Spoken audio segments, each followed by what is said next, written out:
the dreams they held. That spirit lived on to win liberty in the Revolution. It emboldened the Underground Railroads. It strengthened the brave souls at Normandy. It endured with those who gallantly fought the spread of communism. And on 9/11, that same spirit was found in the men and women storming the gates of death to save precious lives. The spirit of heroism thrives in the presence of tyranny, disaster. It is stronger than any virus. Yet there are those who condemn our heroes, seek to erase history and deconstruct the American ideal, remake America into something it was never intended to be. But the spirit of heroism stands in the breach.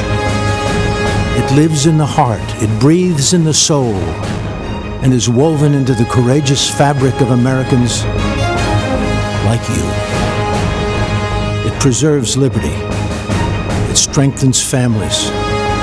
It empowers the extraordinary.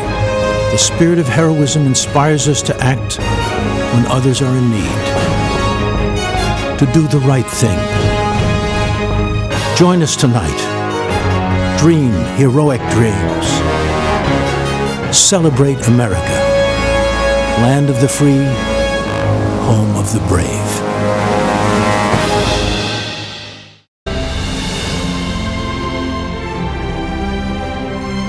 From Washington, D.C., welcome to the 2020 Republican National Convention.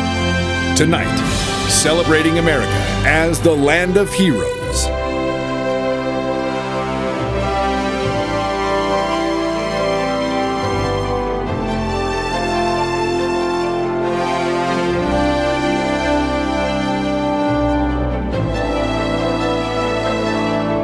Lord, Almighty God, we come before you this evening and pray for your divine protection over our brothers and sisters in the path of storms along our Gulf Coast.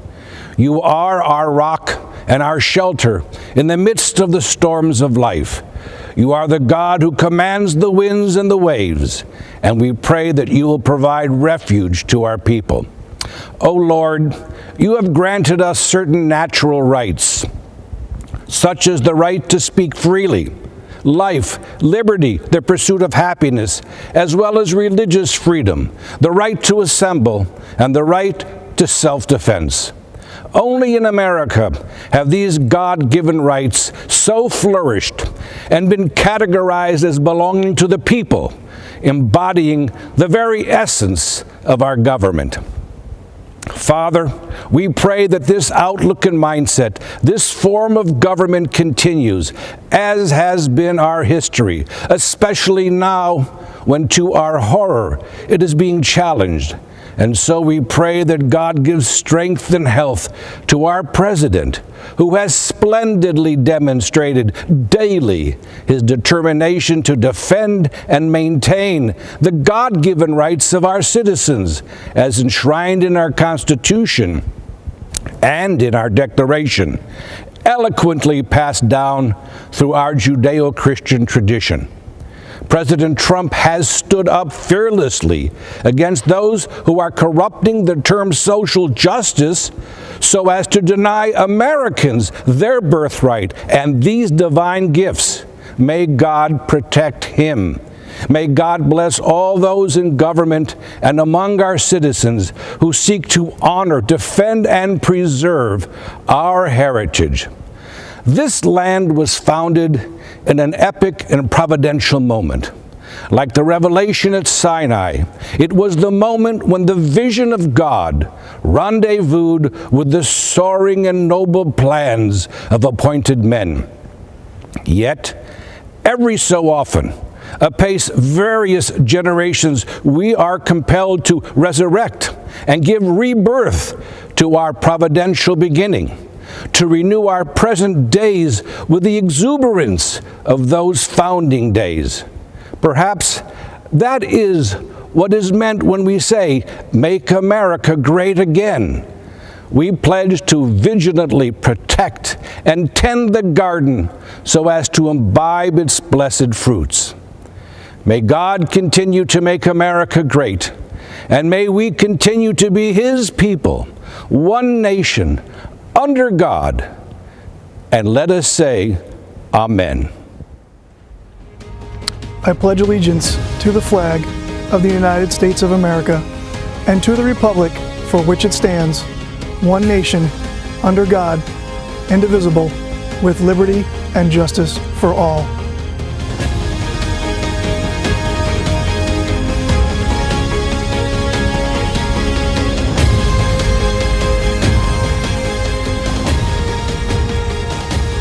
Good evening. I'm Governor Kristi Noem of South Dakota. I'm here tonight because I believe America is an exceptional nation, founded on three principles: equality, freedom, and opportunity. But today, our founding principles are under attack. This year, the choice for Americans is between a man who values these ideals and all that can be built because of them, and a man who isn't guided by these ideals, and coincidentally, has built nothing.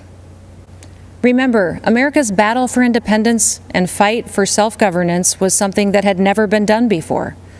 Men of great intellect and wisdom, like James Madison, the father of our Constitution, hoped our constitutional republic would last for ages, mitigate the problems that would naturally arise from political factions, and prevent tyranny.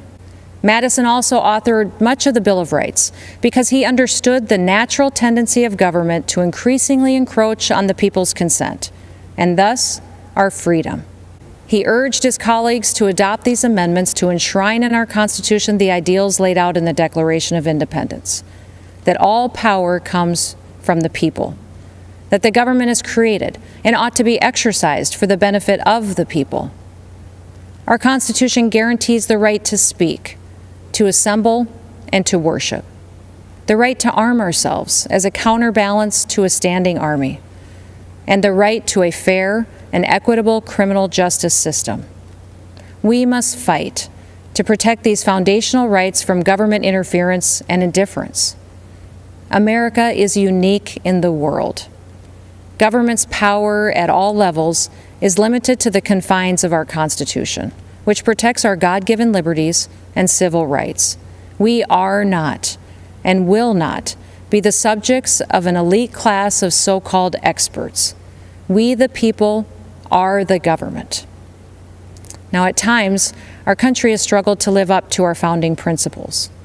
Another great American, Abraham Lincoln, knew that struggle better than anybody. When he was just 28 years old, Honest Abe saw wild and furious passions worse than savage mobs, he said, taking the place of reasoned judgment. He was alarmed by the increasing disregard for the rule of law throughout the country. He was concerned for the people that had seen their property destroyed, their families attacked, and their lives threatened or even taken away.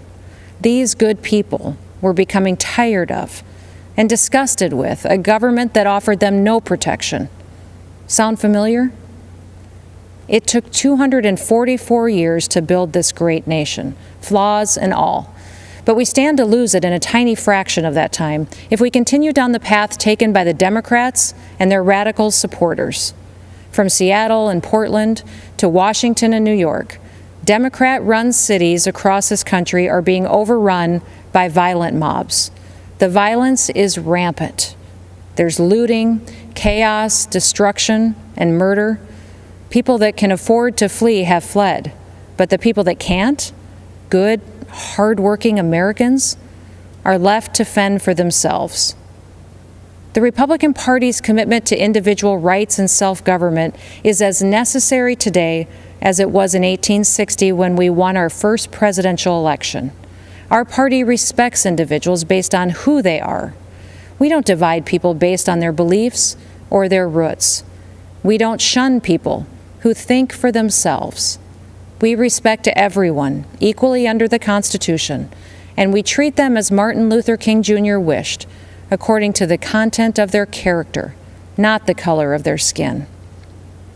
In just 4 years, President Trump has lifted people of all races and backgrounds out of poverty.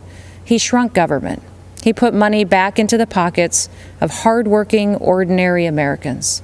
He has advanced religious liberty. He protected the Second Amendment. You can look back 50 years. You won't find anyone that has surpassed President Trump's success on these 4 issues alone. History chooses its heroes for the time in which they live. At our founding, Madison was one of the chosen. When the nation's very existence was challenged, it was Lincoln's turn. Thanks to these men, America is a land of hope. Their examples have been repeated in countless ways by simple Americans following their conscience. But there is another American hero to be recognized, and that is the common American. This is who President Trump is fighting for. He's fighting for you.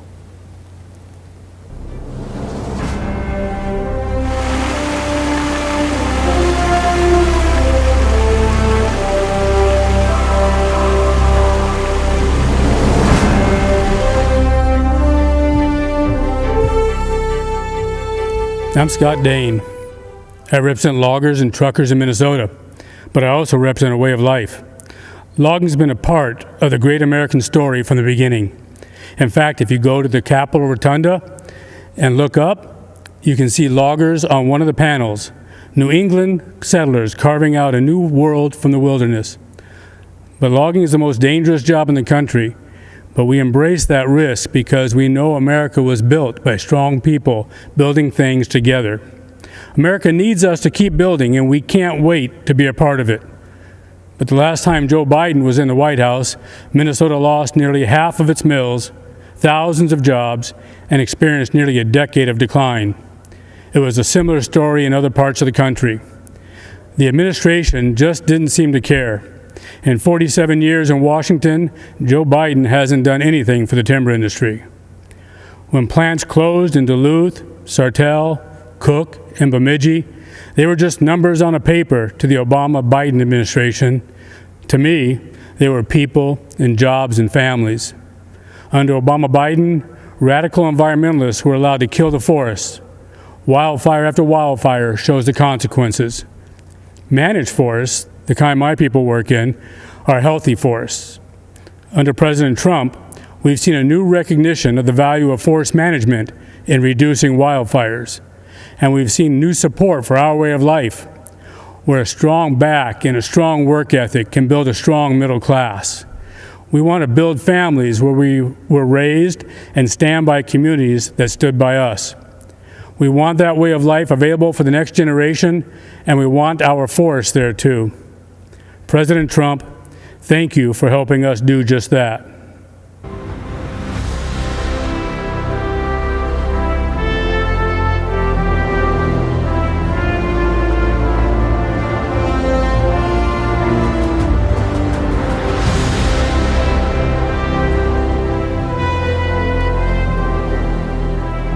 Hi, I'm U.S. Senator Marsha Blackburn from Tennessee. America is a nation of heroes. In times of difficulty, we're reminded that they're all around us. They're in the line with us at the grocery store, in the pew with us at church. They're the regular Americans who step up to volunteer and serve when we need them most. They've stood at the forefront throughout this pandemic. The emergency room nurses who go back shift after shift. The medical researchers developing a vaccine and therapies to combat what the Chinese Communist regime unleashed on the world. Cookeville's Double Springs Church of Christ members lifting our country up in prayer and providing for those impacted by tragedy.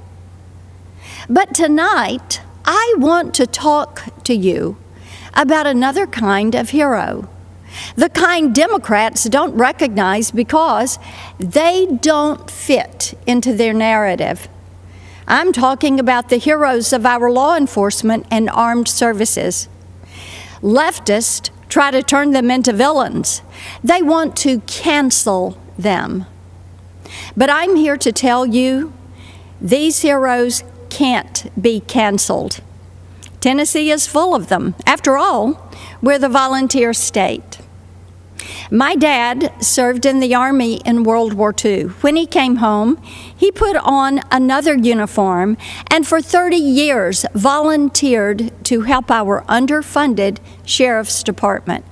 I'm reminded of him whenever I see compassion and selflessness in others. When I see law enforcement officers put their lives on the line every single day to keep our communities safe, in spite of the hatred thrown at them. When I see the heroes who volunteer to serve our country, putting their lives on the line for our freedom. Many of these heroes call Tennessee home, and we could not be more proud of the brave men and women of the 101st Airborne Division at Fort Campbell. The common thread between them is a deep-seated desire to serve a cause larger than themselves. They don't believe their country owes them anything. They believe they owe their country and their fellow man. As hard as Democrats try, they can't cancel our heroes. They can't contest their bravery, and they can't dismiss the powerful sense of service that lives deep in their souls. So, they try to defund them, our military, our police, even ICE, to take away their tools to keep us safe. Joe Biden, Kamala Harris, and their radical allies try to destroy these heroes because if there are no heroes to inspire us, government can control us. They close our churches, but keep the liquor stores and abortion clinics open. They say we can't gather in community groups, but encourage protest, riots, and looting in the streets. If the Democrats had their way, they would keep you locked in your house until you become dependent on the government for everything. That sounds a lot like communist China to me. Maybe that's why Joe Biden is so soft on them.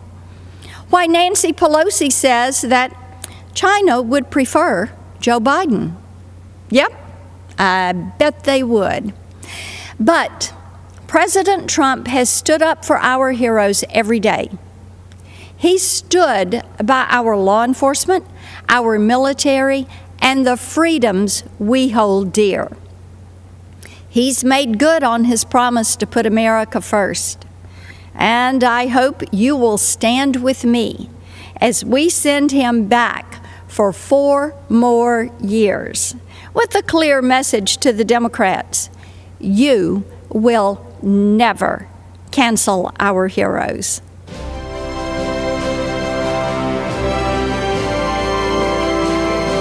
Hi, I'm Congressman Dan Crenshaw. 8 years ago, in the fields of Helmand Province, Afghanistan, a close friend and teammate laid down cover fire against Taliban insurgents so that I could walk, blind and bloodied, to the medevac helicopter and survive. But he didn't. Dave Warson was killed 2 months later. He died a hero to this great country. Here's the truth about America. We are a country of heroes. I believe that, so should you. We are a people with a common set of ideals conceived in liberty. People that has sacrificed time and again for our freedom and the freedom of others. That's something no other country ever, anywhere, can claim. Since 9/11, I've seen America's heroes up close. Some of them saved my life, some of them saved many others' lives. Many of them never made it home. These heroes acted as if the whole struggle depended on them alone, as if any weakness on their part would be a reflection of the whole nation. That's called duty. And America has a long history of it. Our enemies fear us because Americans fight for good, and we know it. It gives us strength. When our heroes are trusted and equipped, then freedom prevails. The defeat of ISIS was the result of America believing in our heroes, our president having their backs and rebuilding our military so we'd have what we needed to finish the mission. The cowering of the Iranian regime and the restoration of the deterrence once lost is the result of America believing in her own might again. But America's heroism isn't relegated to the battlefield. Every single day we see them if you just know where to look. It's the nurse who volunteers for back-to-back shifts caring for COVID patients because she feels that's her duty. It's the parent who will relearn algebra because there's no way they're letting their kid fall behind while schools are closed. And it's the cop that gets spit on one day and will save a child's life the next. America is the country where the young military wife with 2 young children answers the unexpected knock at the door, looks the man in uniform in the eye, and even as her whole world comes crashing down, she stands up straight, she holds back tears, and takes care of her family, because she must. This is what heroism looks like. It's who we are. Nation of heroes. And we need you now more than ever. We need to remind ourselves what heroism really is. Heroism is self-sacrifice. It's not moralizing and lecturing over others when they disagree. Heroism is grace, not perpetual outrage. Heroism is rebuilding our communities, not destroying them. Heroism is renewing faith in the symbols that unite us, not tearing them down. You see, America is a fabric. It's woven from the threads of history's best stories, best attributes, and greatest ideas. The American spirit reflects the oldest and most important virtues: self-sacrifice, courage, tolerance, love of country, grace, and passion for human achievement. We can decide right now that American greatness will not be rejected nor squandered. As the American founding was grounded in individual liberty, so will be our future. But if we are to rediscover our strength, then it must be an endeavor undertaken by each and every one of us. We must become the heroes that we so admire. America was built by them, and our future will be protected by them. It will be protected by you. So God bless America.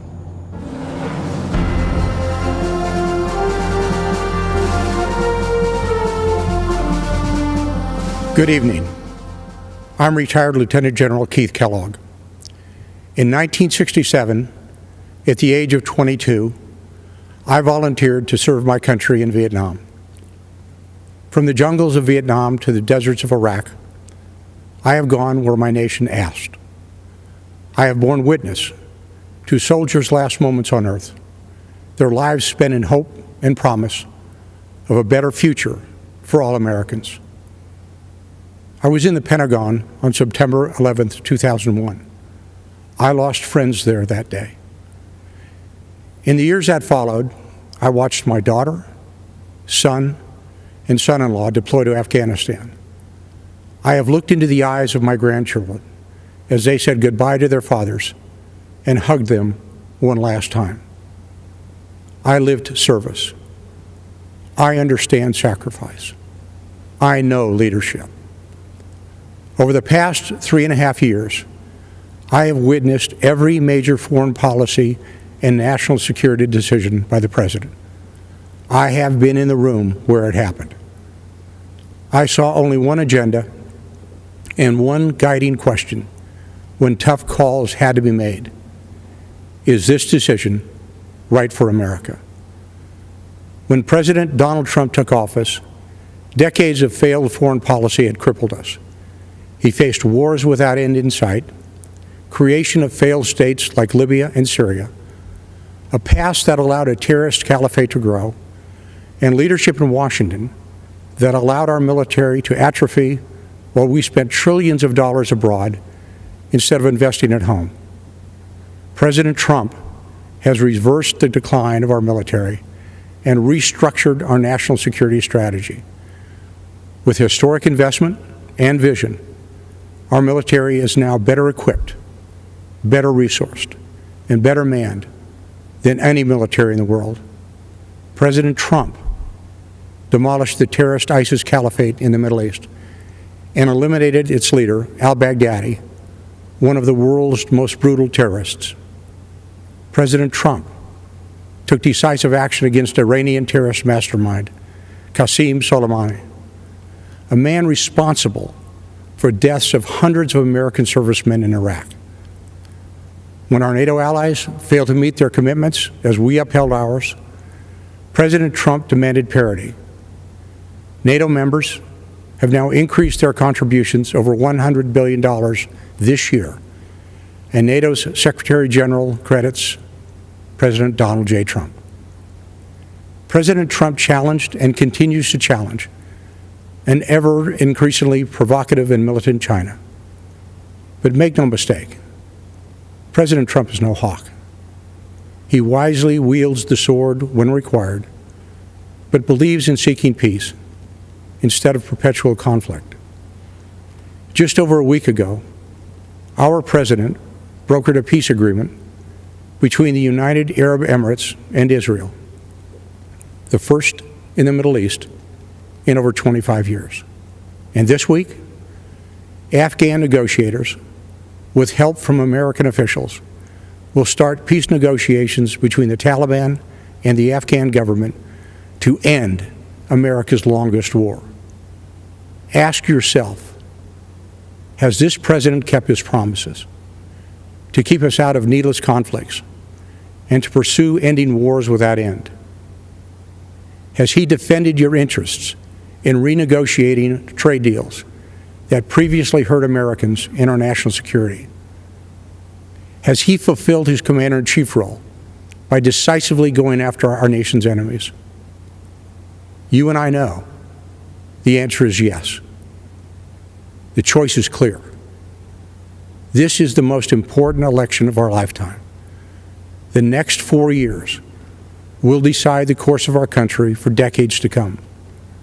I am asking you to stand up and be counted, so we never have to look back and recall what it was once like in America, when men and women were free, our families were secure, and we had a president who served the people. God bless America. Thank you, and good night.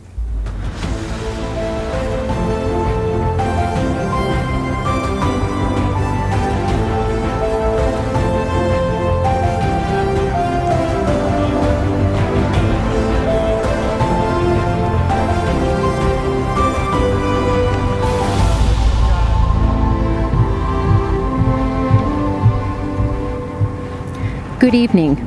My name is Tara Myers. Tonight, I am here as a wife and mother to share how education freedom has personally impacted my family, especially the life of my son Samuel. Before Samuel was even born, I was told his life wouldn't be worth living. When early tests revealed he had Down syndrome, our doctor encouraged me to terminate the pregnancy. He said, "If you do not, you will be burdening your life, your family, and your community." I knew my baby was a human being created by God, and that made him worthy of life. I am thankful that President Trump values the life of the unborn. When we went to register Samuel for kindergarten, we were told to just put him where he would be comfortable. Don't stress him out by trying to teach him. When we pushed for him to attend his neighborhood school with his sisters, we were told, just go home and let us do what we do. When I inquired about functional learning, I was told, this is all you get, like it or not. Well, I did not like it. One size did not fit all. So, I helped fight to pass legislation in Ohio for a special needs scholarship so that all students could choose the right program for their needs. I worked to start a new functional learning program at our local private school. Finally, Samuel had an appropriate place to learn. Last December, Samuel was invited to the White House to meet our president and share his thoughts on education freedom. He said, "School choice helped my dreams come true. My school taught me the way I learn best. I was able to fit in. I made many friends. I became a part of my community. My teachers helped me become the best I can be." President Trump shook my hand and said, "Wonderful job, Mom. Your son is amazing." Unlike the doctor who told me to end Samuel's life before it even began, President Trump did not dismiss my son. He showed Samuel he valued him and was proud of what he accomplished. President Trump gave Samuel an equal seat at the table. Tonight, I would like to extend my thanks to President Trump and his administration for their work towards making every student's dream of a meaningful education a reality, and for fighting to ensure every child in America has an equal seat at the table of education freedom and an equal opportunity in life. Thank you, and may God bless America.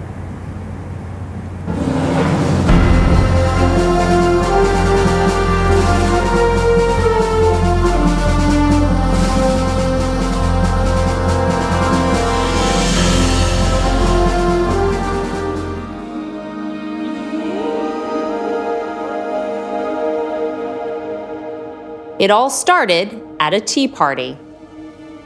13 years before the American Civil War, civil unrest and division separated countrymen into two opposing camps. One determined to keep African American people enslaved, the other determined to see all people free.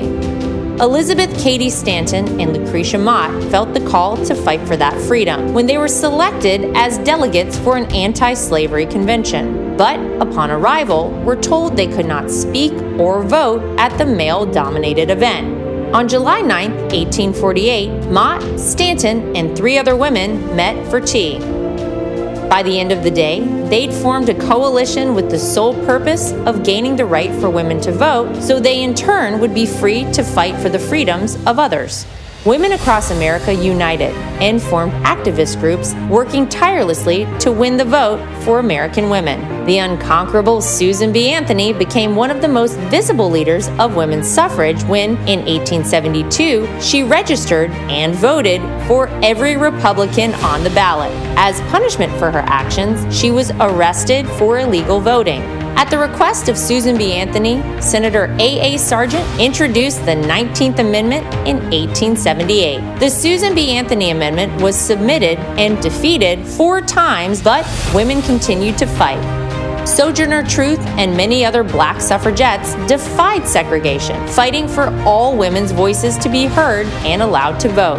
For the 2 years prior to ratification, the Silent Sentinels quietly picketed the White House. Finally, when Republicans regained control of Congress, on August 26, 1920, the Equal Suffrage Amendment was signed into law. Women's suffrage movement took 72 years and would change the lives of women forever. The victory was achieved peacefully through the valiant efforts of women patriots and the democratic process.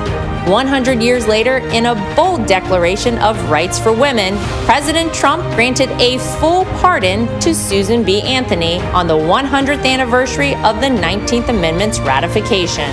Women's suffrage was born from a desire to fight for the freedom of others. Now, we, the great patriots of America, will band together once again, and with one unified voice, we will vote for freedom.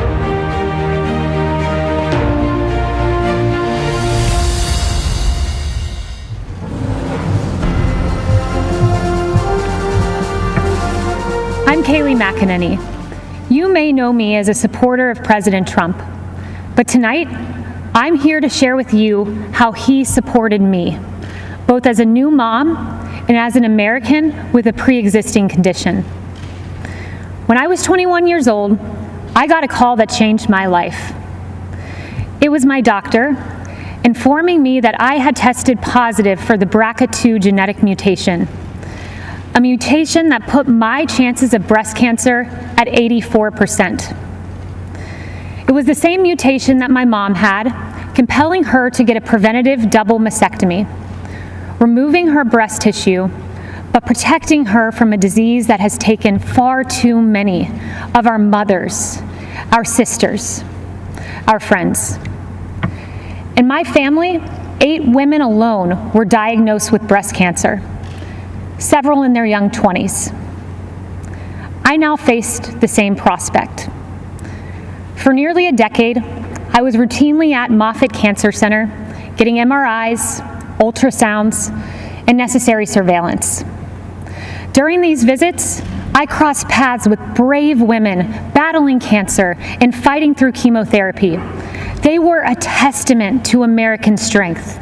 They are American heroes.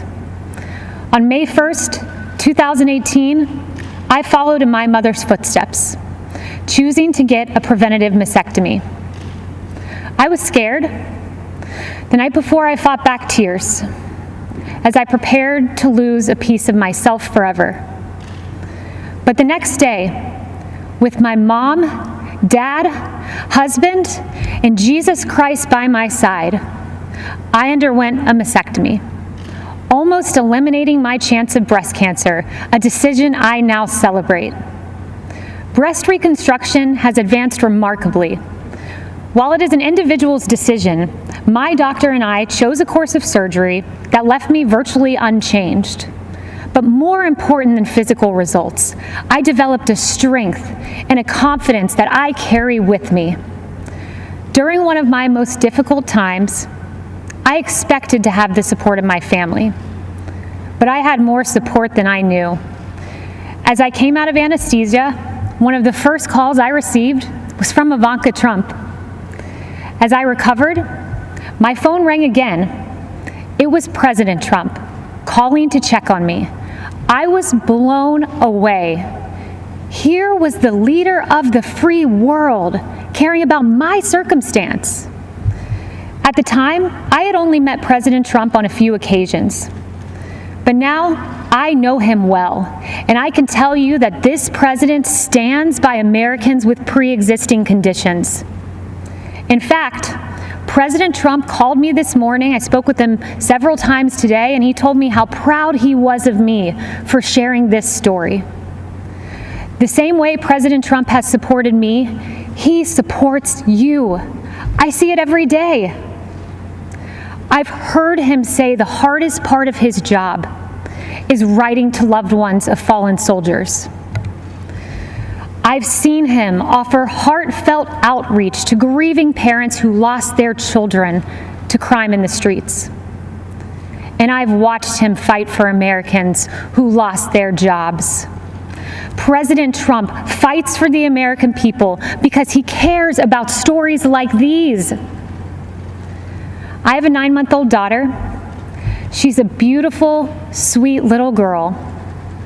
And I choose to work for this president for her. When I look into my baby's eyes, I see a new life, a miracle for which I have a solemn responsibility to protect.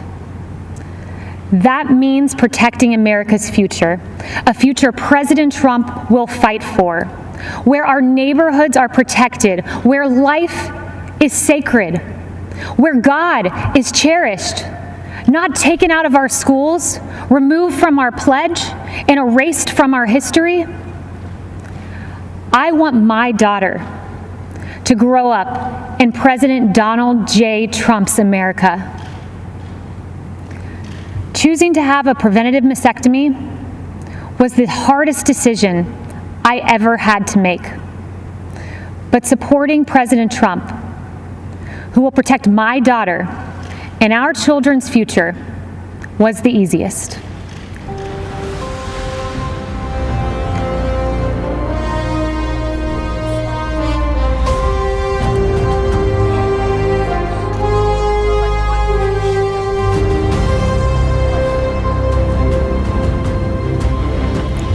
Good evening. I'm Karen Pence. My husband is Vice President Mike Pence. 100 years ago today, the 19th Amendment was adopted into the United States Constitution, guaranteeing women the right to vote. Because of heroes like Susan B. Anthony and Lucy Stone, women today, like our daughters, Audrey and Charlotte, and future generations, will have their voices heard and their votes count. The women's suffrage movement was the gateway that led to women having the opportunities to achieve monumental milestones and accomplish significant achievements in both civic and governmental roles.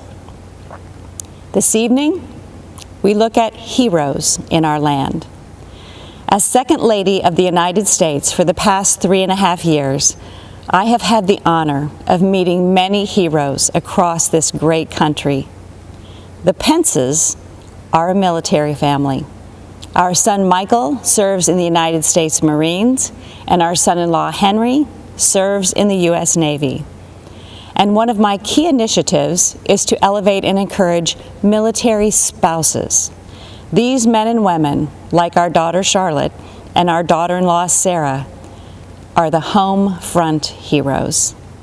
I have been privileged to hear so many stories of selfless support, volunteer spirit, and great contributions to the armed forces and our communities. You know, military spouses may experience frequent moves and job changes, periods of being a single parent while their loved one is deployed, all while exhibiting pride, strength, and determination, and being a part of something bigger than themselves. To all of the military spouses, thank you. President Trump and Vice President Pence have been supporting our United States Armed Forces, including our military families, on a significant scale. While traveling throughout our nation to educate military spouses about policy solutions that President Trump has promoted involving real, tangible progress in military spouse employment, I have been inspired to meet heroes like Lisa Bradley and Cameron Cruz. These military spouses decided to start their own business, Our Riveter, named after the Rosie the Riveter campaign used to recruit women workers during World War II. Our Riveter makes beautiful handbags designed and manufactured exclusively by military spouses. And many of those spouses live all over the country. They prepare and send their section of the bags to the company located in North Carolina, where the final product is assembled. Military spouse hero Jalon Hall Johnson in Billings, Montana, is a culinary artist who had dreamed of starting her own restaurant. Working with the Small Business Administration's Development Center, Jalon started her restaurant, The Sassy Biscuit, and she just opened a second restaurant in Dover, New Hampshire. And as the Second Lady, I've also been able to bring awareness to a form of therapy for our heroic veterans suffering from PTSD. Art therapy, facilitated by a professional art therapist, is especially effective with post-traumatic stress disorder. Master Gunnery Sergeant Chris Stowe, a Marine veteran I met in Tampa, who deployed for combat in Iraq and Afghanistan, said nothing had helped him deal with the trauma from his service in the Marines until he finally agreed to meet with the art therapist at Walter Reed Medical Center. Chris credits art therapy with saving his marriage and his life. And Chris went on to establish a glass-blowing workshop to help other vets. Many of our veteran heroes struggle as they transition back into civilian life, and sometimes the stress is too difficult to manage alone. A few weeks ago, I had the honor of speaking with some amazing Americans who answer the Veterans Crisis Line. One in particular, Sydney Morgan, especially impacted me. A veteran herself, Sydney said it is the highest honor of her life until they physically walk into a clinic to receive help they deserve, and she can pass their hand to someone ready to help. In these difficult times, we've all seen so many examples of everyday Americans reaching out a hand to those in need, those who, in humility, have considered others more important than themselves. We've seen healthcare workers, teachers, first responders, mental health providers, law enforcement officers, grocery and delivery workers, and farmers, and so many others. Heroes all. 100 years ago, women secured the right to vote. So let's vote, America. Let's honor our heroes. Let's re-elect President Trump and Vice President Pence for 4 more years. God bless our heroes, and God bless the United States of America. We hold these truths to be self-evident, that all men are created equal, that they are endowed by their Creator with certain unalienable rights, that among these are life, liberty, and the pursuit of happiness. Good evening. I'm Kellyanne Conway. 100 years ago, courageous warriors helped women secure the right to vote. This has been a century worth celebrating, but also a reminder that our democracy is young and fragile. A woman in a leadership role can still seem novel. Not so for President Trump. For decades, he has elevated women to senior positions in business and in government. He confides in and consults us, respects our opinions, and insists that we are on equal footing with the men. President Trump helped me shatter a barrier in the world of politics by empowering me to manage his campaign to its successful conclusion. With the help of millions of Americans, our team defied the critics, the naysayers, the conventional wisdom, and we won. For many of us, women's empowerment is not a slogan. It comes not from strangers on social media or sanitized language in a corporate handbook. It comes from the everyday heroes who nurture us, who shape us, and who believe in us. I was raised in a household of all women. They were self-reliant and resilient. Their lives were not easy, but they never complained. Money was tight, but we had an abundance of what mattered most: family, faith, and freedom. I learned that in America, limited means does not make for limited dreams. The promise of America belongs to us all. This is a land of inventors and innovators, of entrepreneurs and educators, of pioneers and parents, each contributing to the success and the future of a great nation and her people. These everyday heroes have a champion in President Trump. The teacher who took extra time to help students adjust to months of virtual learning. The nurse who finished a 12-hour COVID shift and then took a brief break, only to change her mask, gown, and gloves to do it all over again. The small business owner striving to reopen after the lockdown was lifted, and then again after her store was vandalized and looted. The single mom with 2 kids, 2 jobs, 2 commutes, who 10 years after that empty promise finally has health insurance. President Trump and Vice President Pence have lifted Americans, provided them with dignity, opportunity, and results. I have seen firsthand many times the president comforting and encouraging a child who has lost a parent who has lost a child, a worker who lost his job, an adolescent who lost her way to drugs. Don't lose hope, he has told them, assuring them that they are not alone and that they matter. There always will be people who have far more than us. Our responsibility is to focus on those who have far less than us. President Trump has done precisely that in taking unprecedented action to combat this nation's drug crisis. He told me, "This is so important, Kellyanne. So many lives have been ruined by addiction and will never even know it because people are ashamed to reach out for help and they're not even sure who to turn to in their toughest hour." Rather than look the other way, President Trump stared directly at this drug crisis next door, and through landmark bipartisan legislation has helped secure historic investments in surveillance, interdiction, education, prevention, treatment, and recovery. We have a long way to go, but the political inertia that costs lives and the silence and the stigma that prevents people in need from coming forward is melting away. This is the man I know and the president we need for 4 more years. He picks the toughest fights and tackles the most complex problems. He has stood by me, and he will stand up for you.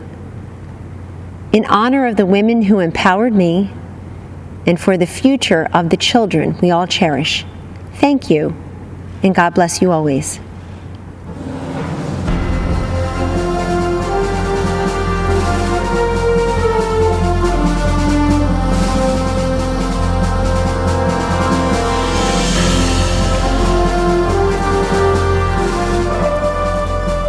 Good evening. I'm Sister Dede Byrne, and I belong to the community of the Little Workers of the Sacred Hearts of Jesus and Mary. Last 4th of July, I was honored to be one of the President's guests at his Salute to America celebration. I must confess that I recently prayed while in chapel, begging God to allow me to be a voice and instrument for human life. And now here I am, speaking at the Republican National Convention. I guess you better be careful for what you pray for. My journey to religious life was not a traditional route, if there is such a thing. In 1978, as a medical school student at Georgetown University, I joined the Army to help pay for my tuition and ended up devoting 29 years to the military, serving as a doctor and a surgeon in places like Afghanistan and Egypt's Sinai Peninsula. After much prayer and contemplation, I entered my religious order in 2002, working to serve the poor and the sick in Haiti, Sudan, Kenya, Iraq, and in Washington, D.C. Humility is at the foundation of our order, which makes it very difficult to talk about myself. But I can speak about my experience working for those fleeing war-torn and impoverished countries all around the world. Those refugees all share a common experience. They have been all marginalized, viewed as insignificant, powerless, and voiceless. And while we tend to think of the marginalized as living beyond our borders, the truth is the largest marginalized group in the world can be found here in the United States. They are the unborn. As Christians, we first met Jesus as a stirring embryo in the womb of an unwed mother and saw him born 9 months later in the poverty of the cave. It's no coincidence that Jesus stood up for what was just and was ultimately crucified because what he said wasn't politically correct or fashionable. As followers of Christ, we are called to stand up for life against the politically correct or fashionable of today. We must fight against a legislative agenda that supports and even celebrates destroying life in the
womb.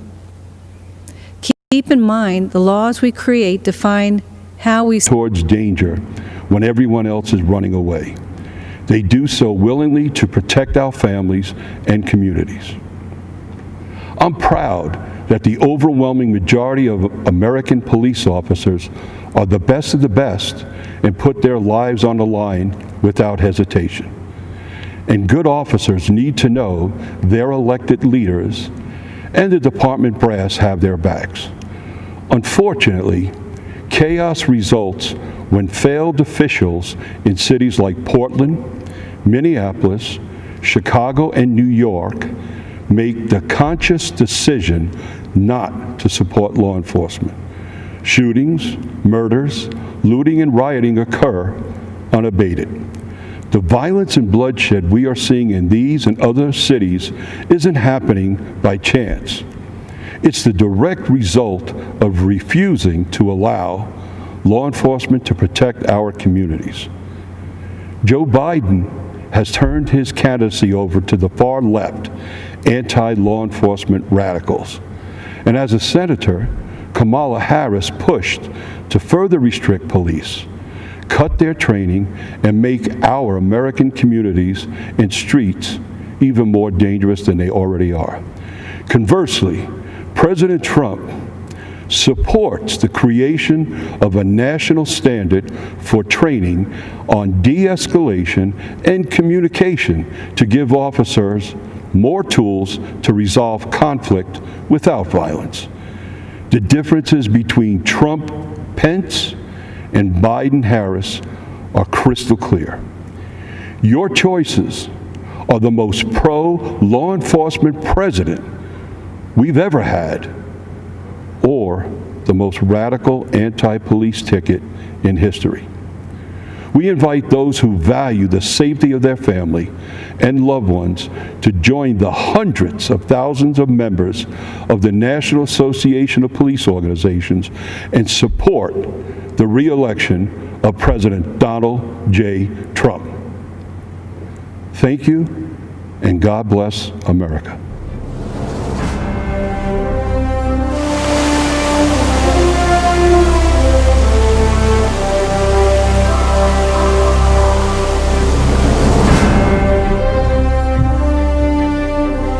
I'm Congresswoman Elise Stefanik, and I am honored to represent New York's 21st Congressional District, the cradle of the American Revolution. It's where almost 250 years ago, brave patriots fought in the battles of Saratoga to turn the tide of the Revolutionary War. It's where 40 years ago in Lake Placid, a team of amateur hockey players out-hustled, out-skated, and defeated the Soviet Union, stunning the world and giving us the unforgettable Miracle on Ice. And today, it's home to Fort Drum and the historic 10th Mountain Division, the most deployed unit in the U.S. Army since 9/11, where I saw firsthand President Trump graciously thank and honor our men and women in uniform and sign the largest pay raise for our troops in a decade. Since our nation's founding, generation after generation of everyday Americans served and sacrificed to preserve and strengthen the American dream. The vision of life, liberty, and the pursuit of happiness, and the idea that if you work hard and dream big, you can achieve anything you imagine. I believe in the American dream because I've lived it. Like millions of Americans, I grew up in a small business family where I learned the values of hard work and determination. I was the first person in my immediate family to graduate from college, ran for Congress to serve upstate New York, and am proudly the youngest Republican woman elected to Congress in history. I am honored to support President Trump for re-election because I know that he is the only candidate who will stand up for hardworking families and protect the American dream for future generations. Since his first day in office, President Trump has fought tirelessly to deliver results for all Americans, despite the Democrats' baseless and illegal impeachment sham and the media's endless obsession with it. I was proud to lead the effort standing up for the Constitution, President Trump, and most importantly, the American people. This attack was not just on the president. It was an attack on you, your voice, and your vote. But the American people were not swayed by these partisan attacks. Our support for President Trump is stronger than ever before. We know what's at stake in this historic election. Americans from all walks of life are unified in support of our president. It's why more Republican women than ever are running for office this year. We understand that this election is a choice between the far-left Democratic socialist agenda versus protecting and preserving the American dream. President Trump is working to safely reopen our Main Street economy. He understands that the engine of our country is fueled by the ingenuity and determination of American workers, entrepreneurs, and small businesses. Joe Biden wants to keep them locked up in the basement and crush them with $4 trillion in new taxes. We face a critical choice. Joe Biden's far-left failed policies of the past 47 years, or President Trump, who will stand up for the American people and the Constitution. I believe in the wisdom and spirit of the American people to elect the only candidate who is capable of protecting the American dream, President Donald J. Trump. Thank you to the North Country for the opportunity to serve as your voice supporting his re-election. God bless the United States of America, the greatest country on earth.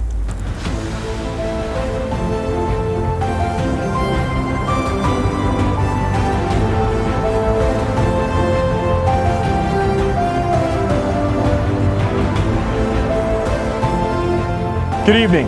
I'm Madison Cawthorn, and I'm running to represent North Carolina's 11th Congressional District. This is a time of great adversity for our country. And I know something about adversity. At 18 years old, I was in a horrific car accident that's left me paralyzed from the waist down. Instantly, my hopes and dreams were seemingly destroyed. I was given a 1% chance of surviving. But thanks to the power of prayer, a very loving community, and many skilled doctors, I made it. It took me over a year to recover. My first public outing in a wheelchair was to a professional baseball game. You know, before my accident, I was 6'3". I stood out in the crowd.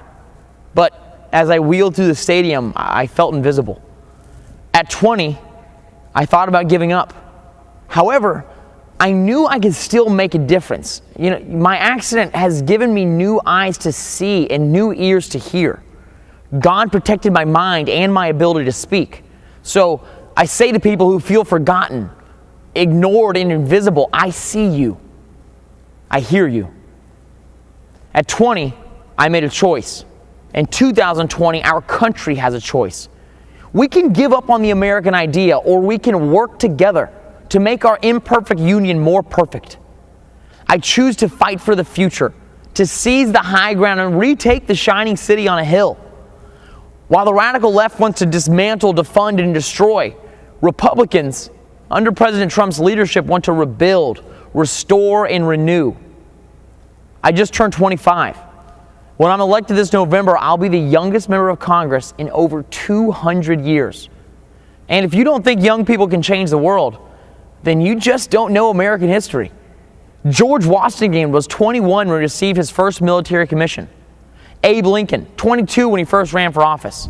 And my personal favorite, James Madison, was just 25 years old when he signed the Declaration of Independence. In times of peril, young people have stepped up and saved this country, abroad and at home.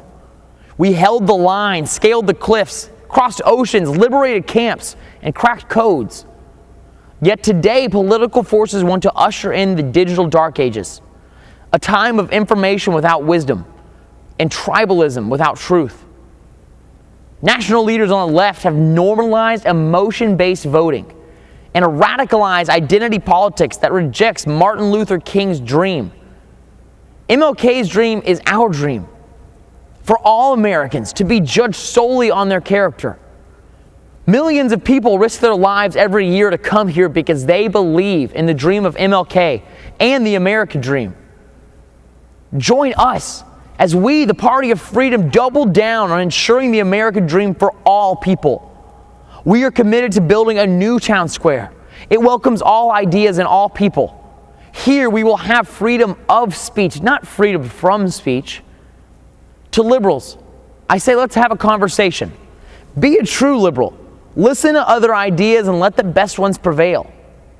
And to conservatives, I say let's define what we support and win the argument in areas like healthcare and on the environment. In this new town square, you don't have to apologize for your beliefs or cower to a mob.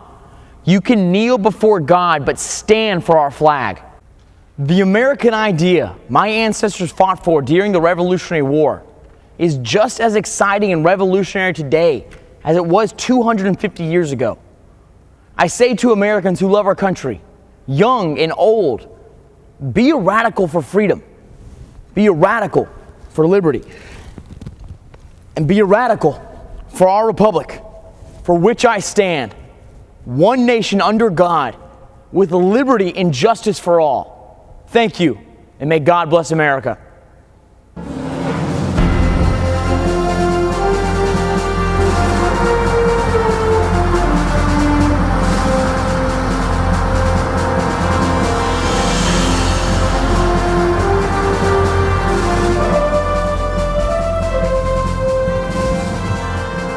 I'm Jack Brewer, a former three-time NFL team captain, college professor, coach, husband, son, and father. I'm also a lifelong Democrat, but I support Donald Trump.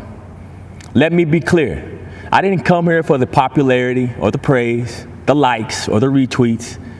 I'm here as a servant to God, a servant to the people of our nation, and a servant to our president.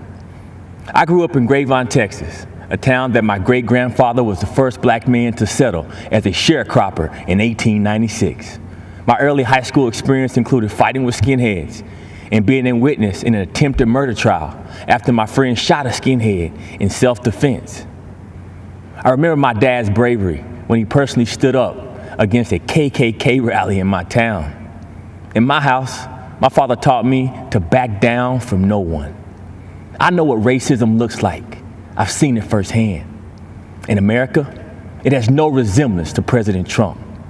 And I'm fed up with the way he's portrayed in the media, who refuse to acknowledge what he's actually done for the black community. It's confusing the minds of our innocent children. Before I left to come deliver this message, my energetic 8-year-old son Jackson stopped me and said, "Dad, can you please just tell everyone that all lives need to matter and that God loves everyone?" In that moment, I realized that my 8-year-old had figured out what so many adults have seemed to forget. We are not as divided as our politics suggest. At some point, for the sake of our children, the policies must take priority over the personalities. So because you have an issue with President Trump's tone, you're going to allow Biden and Harris to deny our underserved black and brown children school choice? Are we so offended by the president's campaign slogan, "Make America Great Again," that we're going to ignore that Joe Biden and Kamala Harris have collectively been responsible for locking up countless black men for nonviolent crimes? Are you going to allow the media to lie to you by falsely claiming that he said there were very fine white supremacists in Charlottesville? He didn't say that. It's a lie. And ignore the so-called Black Lives Matter organization that openly, on their website, calls for the destruction of the nuclear family. My fellow Americans, our families need each other. We need black fathers in the homes with their wives and children. The future of our communities depend on it. I'm blessed to be able to run inner city youth programs and to also teach in prisons across America. The inmates in my federal prison program literally receive days off their sentence just for attending my class. And that's thanks to President Donald Trump and his First Step Act. President Trump cared about these Americans and their families, even when so many others had left them behind and had written them off. I'm forever grateful for President Trump for that. He endures relentless attacks, and so do many of us, like myself, who support him. But my mama always told me, when the Lord starts blessing, the devil starts messing. This convention marks a time to celebrate our history. Republicans, are the party that freed the slaves and the party that put the first black men and women in Congress. It's the party of Frederick Douglass and Abraham Lincoln. And now, Tim Scott and Donald Trump. Our president has made incredible strides to end mass incarceration and give unprecedented opportunities for black in America to rise. America, let this election be a call for all God's people who are called by his name to humble ourselves and pray together and to seek his face and to turn from our wicked ways. Then he will hear us from heaven and he will forgive our sins and he will heal our land. Amen. And God bless America.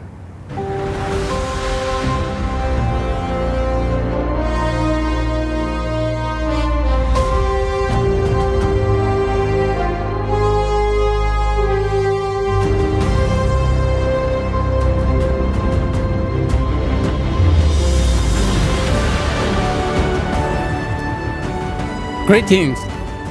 My name is Chen Guangcheng. Standing up to tyranny is not easy, I know. When I spoke out against China's one-child policy and other injustices, I was prosecuted, beaten, sent to prison, and put under house arrest by the Chinese Communist Party, the CCP. In April 2012, I escaped and was given shelter in the American Embassy in Beijing. I'm forever grateful to the American people for welcoming me and my family to the United States, where we are now free. The CCP is an enemy of humanity. It is terrorizing its own people, and it is threatening the well-being of the world. In China, expressing beliefs or ideas not approved by the CCP, religion, democracy, human rights can lead to prison. The nation lives under mass surveillance and censorship. The U.S. must use its values of freedom, democracy, and the rule of law to gather a coalition of other democracies to stop CCP's aggression. President Trump had led on this, and we need the other countries to join him in this fight, a fight for our future. Standing up to fight unfairness isn't easy, I know. So does President Trump, but he has shown the courage to wage that fight. We need to support, vote, and fight for President Trump for the sake of the world. Thank you.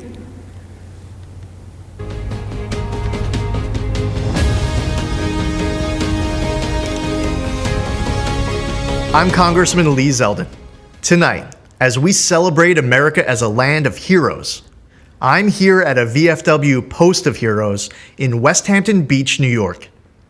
I've seen amazing Americans in action, raised in a law enforcement family, deployed to Iraq as an 82nd Airborne paratrooper, and serving today in the Army Reserve. My generation of post-9/11 veterans has huge shoes to fill, following our greatest generation that fought tyranny and saved the world. All over our country, everyday heroes serve and sacrifice for the greater good. Farmers, truckers, craftsmen, these heroes keep America running, and President Trump fights for them every day. This year, we've especially relied on one particular group of heroes, frontline medical workers. My twin daughters, Michaela and Ariana, were born over 14 weeks early. They weighed just 1.5 pounds. At 2 weeks, Michaela went into septic shock, had a stroke, and underwent brain surgery, leaving 1/3 of the left side of her brain a hole. Her doctors didn't believe Michaela would survive, fearing dire permanent consequences even if she did. Through the miracles of modern medicine, power of prayer, and her will to live, my daughters are now starting high school and doing great, with no long-term effects from those frightful months in the NICU. So when I learned my county's PPE stockpile was depleted, I immediately thought of those healthcare workers who saved my baby girls. Jared Kushner and I were on the phone late into that Saturday night. The very next day, President Trump announced he was sending us 200,000 N95 masks. He actually delivered almost 400,000. That number quickly grew to 1.2 million masks, gowns, and more. The president sent thousands of ventilators to New York. He deployed the USS Comfort and converted the Javits Center to a field hospital. His administration authorized our lab testing requests at blinding speed. During a once-in-a-century pandemic, an unforeseeable crisis sent to us from a faraway land, the president's effort for New York was phenomenal. For our nation to emerge even stronger, more prosperous, freer, and more secure than ever. To make our country greater than ever before, we must re-elect President Trump. We are the land of the free because of the brave. And we are the land of opportunity because we have a president who wants to empower the best of who we are to be the best of what we can be. There's never been a nation greater than ours. Never a people more resilient than ours. And never a future for America more promising than ours right now. Keeping America great is up to us, and losing is not an option. And I'm very proud to have President Trump in office here. He's the best we've ever had. He's done the most for any president ever done. He's always there trying to take care of veterans, giving veterans what they need. The turnaround times have increased since Trump has taken over. You had to fight 15 years for benefits, but once he came into office, you had like 90 days. You turned your paperwork in, at least you had some kind of answer. I waited months for a signature on a piece of paper to get a prosthetic leg fixed, and now it's a lot better turnaround. But before, it was a 5-year waiting process to appeal. So how long do we have to wait for benefits? I waited 20 years to file. Rapidly was approved for medical, and then turned right around and got disability. I was thinking it was going to be several years worth of waiting to hear. He's accomplished a lot in 3.5 years. And it helps the American people, and he has done a lot for veterans, for the middle class. I chose to serve my country. If I could do it, I would do it all over again.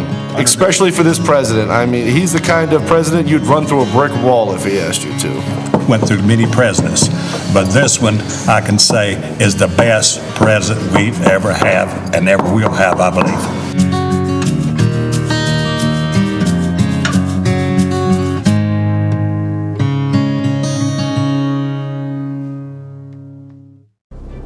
Hello, everyone, and thank you for inviting me into your home this evening. It's truly a privilege.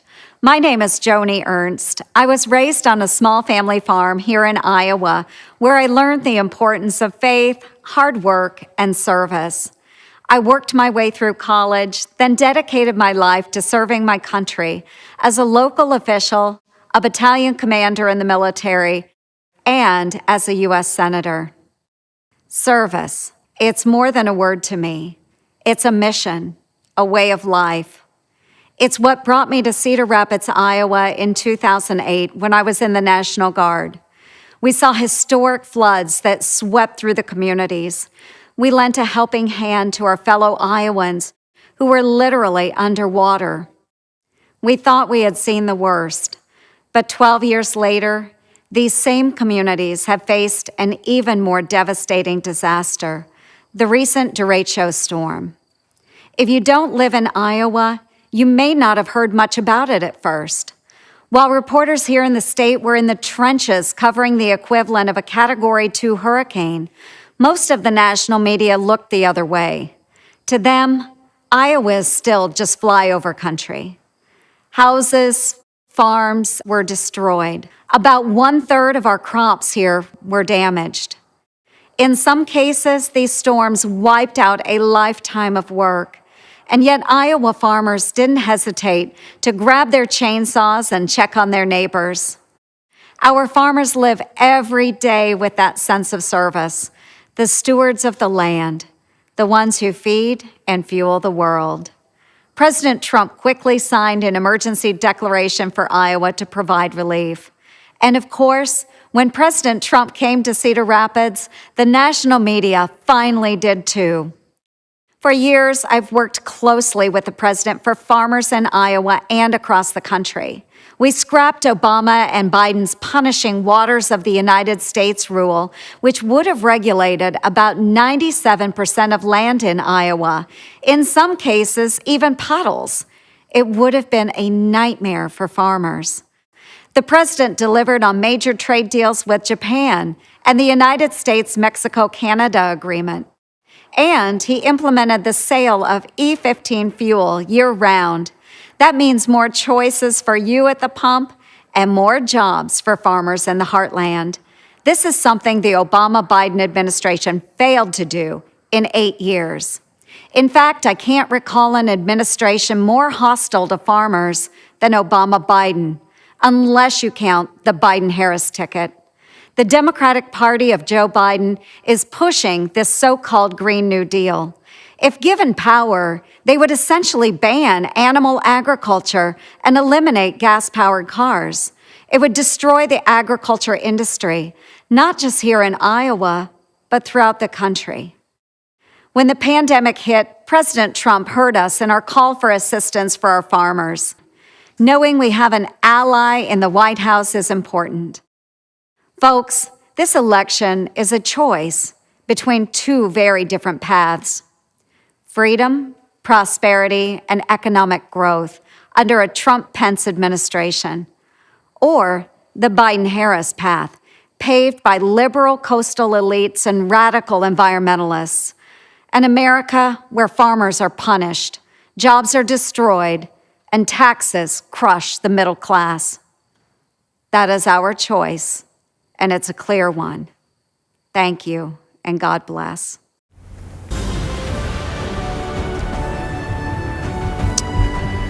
Ladies and gentlemen, I'm Burgess Owens. Shackled in the belly of a slave ship, an 8-year-old boy named Silas Burgess came to America to be sold on an auction block. By the grace of God and the courage of slaves who believed in freedom, Silas escaped through the Underground Railroad and settled in the great state of Texas. He went on to become a successful entrepreneur. He built his community's first church, first elementary school, and purchased 102 acres of farmland, which he paid off in 2 years. I'm here today, a candidate for Congress, because of my great-great-grandfather, Silas Burgess. I was raised in the South during the days of Jim Crow and the KKK. Even through the challenges of segregation, we were taught that anything is possible in America. When I was 22 years old, I thought all my dreams had come true when I was drafted by the New York Jets. 10 years later, with a Pro Bowl nod and a Super Bowl championship under my belt, I left the NFL to start a business. I thought I could never fail, but years later I did, and I lost everything. As I moved my family of 6 into a 1-bedroom basement apartment in Brooklyn, New York, I had a choice to make: to feel sorry for myself or get to work. I worked as a chimney sweep during the day and a security guard at night. It was humbling to be recognized cleaning a chimney by someone who once cheered me as an NFL fan. But those hard days would pay off, and eventually I started a rewarding career in the corporate world. We live in a country where we're encouraged to dream big, where second chances are at the core of our American DNA. We don't hear that same message from Nancy Pelosi's Congress, career politicians, elitists, and even a former bartender want us to believe it's impossible. They want us to believe that what I did, what my great-great-grandfather did, is impossible for ordinary Americans. As patriots, we know better. This November, we stand at a crossroad. Mobs torch our cities while popular members of Congress promote the same socialism that my father fought against in World War II. We have a Democratic candidate for president who says that I'm not black if I don't vote for him. Now more than ever, we need leaders who stand by their principles and won't compromise their values for political opportunities. Now more than ever, we need leaders who will stand up to the lawlessness supported by the radical left. This November, we have an opportunity to reject the mob mentality and once again be the America that my great-great-grandfather believed in. During the Trump administration, business ownership among blacks, Hispanics, and females have reached all-time highs. Those same groups enjoyed record low unemployment and unprecedented prosperity, and we're just getting started. I'm running for Congress because we don't need more career politicians. We need a few more chimney sweeps. We need more leaders like President Trump who understand the freedoms that make up the fabric of America. My fellow Americans, specifically my Democrat and independent friends, it is now time for us to unite and put aside partisan barriers. Help us win back the House, keep the Senate, and give our president 4 more years, and I promise you, we will make you proud. Thank you, and God bless the United States of America.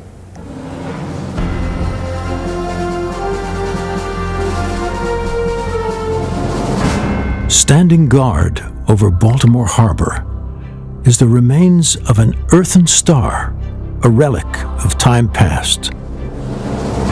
It recalls a time when the spirit of liberty stirred in men of renown who stood in the gap against the most powerful force in the world. 27 hours, 1,000 men, low on ammunition, firing scrap metal. The battle raged, insurmountable odds. A darkness fell upon this new nation. In the midst of the fight, the heroes of Fort McHenry were unmoved. The light of dawn overcame the darkness. The gallant flag hoisted above Fort McHenry, torn and battered, stood, victoriously observing a dejected enemy slowly retreating into the rising sun, inspiring the anthem of our nation. The spirit of liberty, not to be denied, the earthen star, Fort McHenry, a reminder of those brave patriots who, having done all, stood and prevailed. It is why we stand today, honoring past, present, and future generations of freedom-loving Americans when we hear the anthem and raise the Star-Spangled Banner. Good evening, America. I'm Laura Trump, daughter of Bob and Linda Unaska, sister to Kyle, mother to Luke and Carolina, and the daughter-in-law of our 45th President, Donald J. Trump. But tonight, I come to you simply as an American.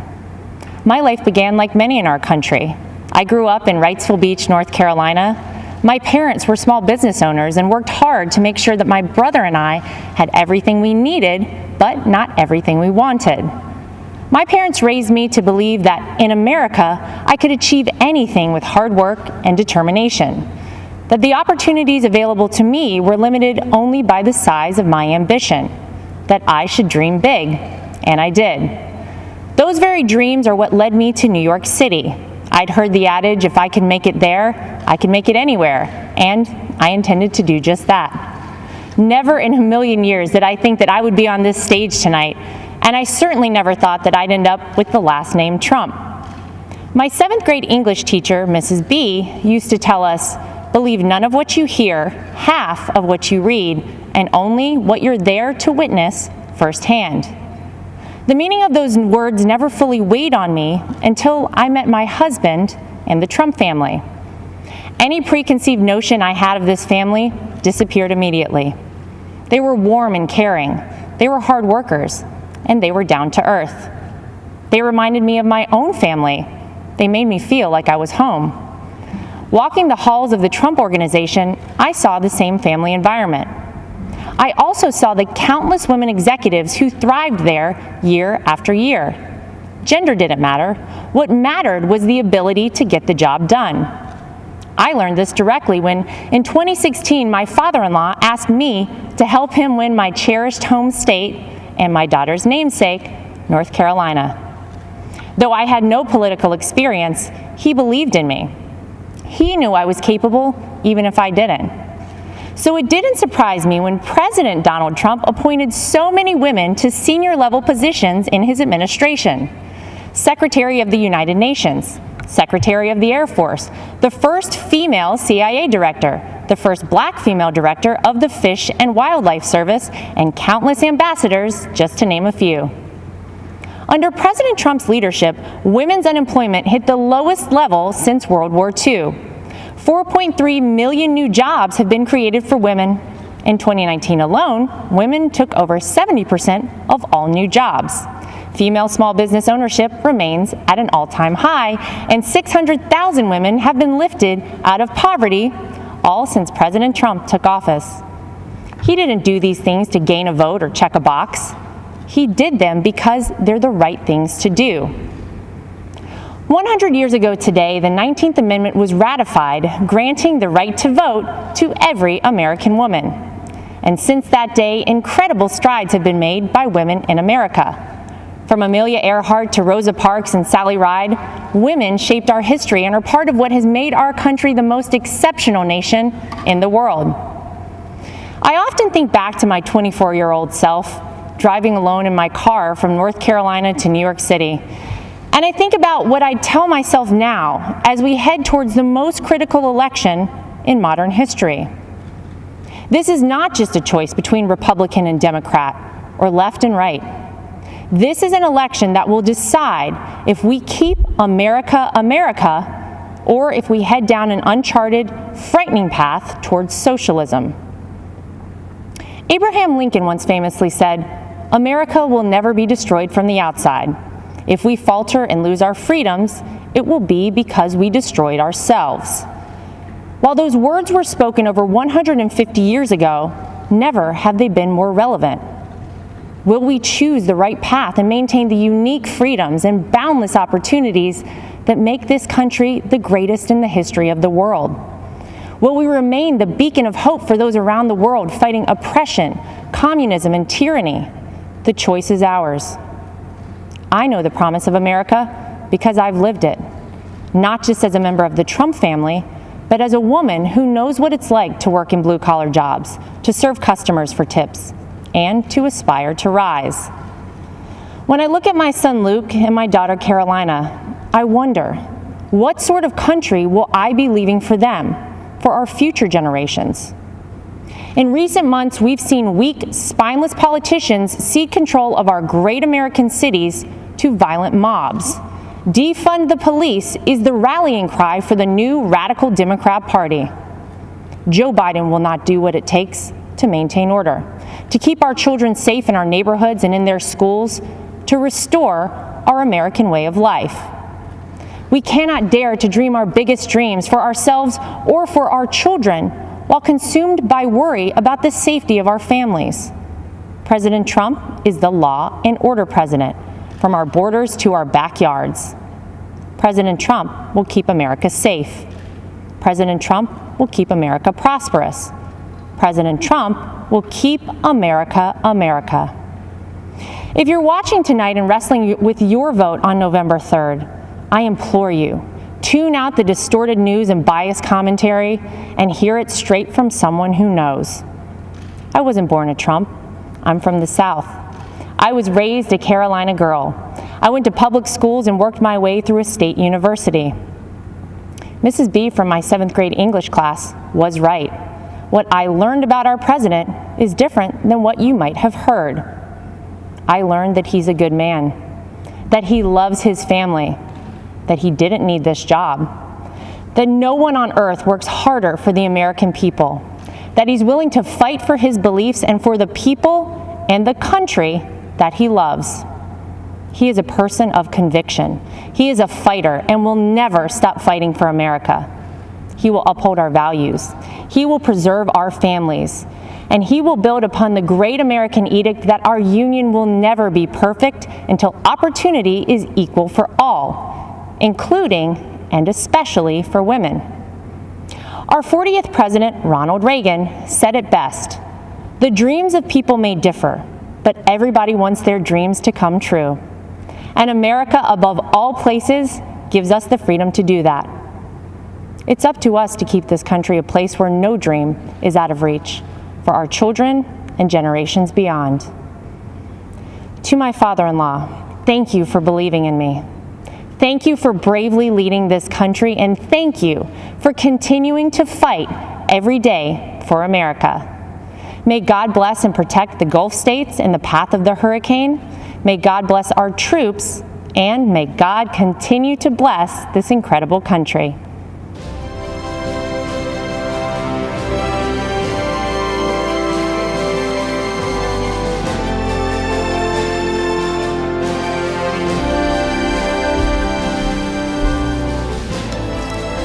Good evening. My name is Sam Vigil.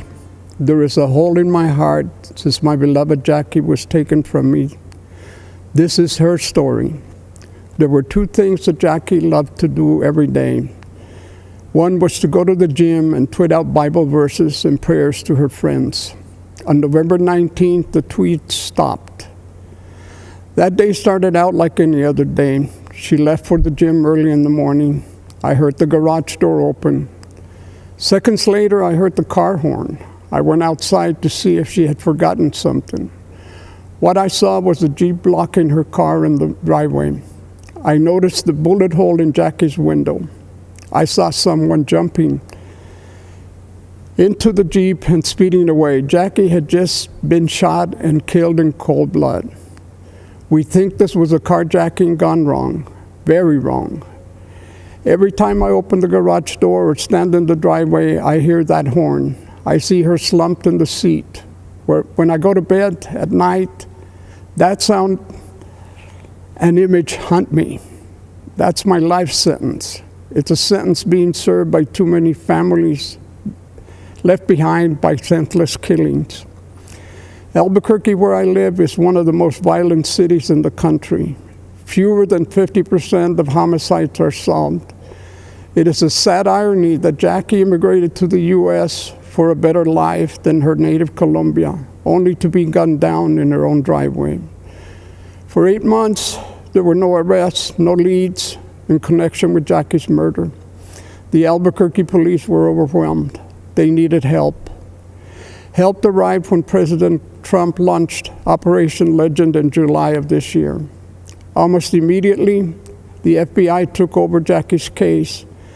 In a matter of days, they arrested 4 people. The 5th suspect killer was arrested in Texas on unrelated charges. He is an illegal immigrant with a long criminal record. He had been deported in September and had come back in October to terrorize our community. I am extremely grateful to President Trump and the FBI for their efforts to deliver justice for Jackie and all the other innocent victims of violent crime. I am honored to support the President because he is supporting us. I know he will never stop fighting for justice, for law and order, for peace, security in our communities.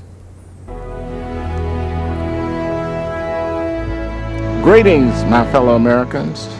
I am Clarence Henderson. There have been movements that have changed the course of history.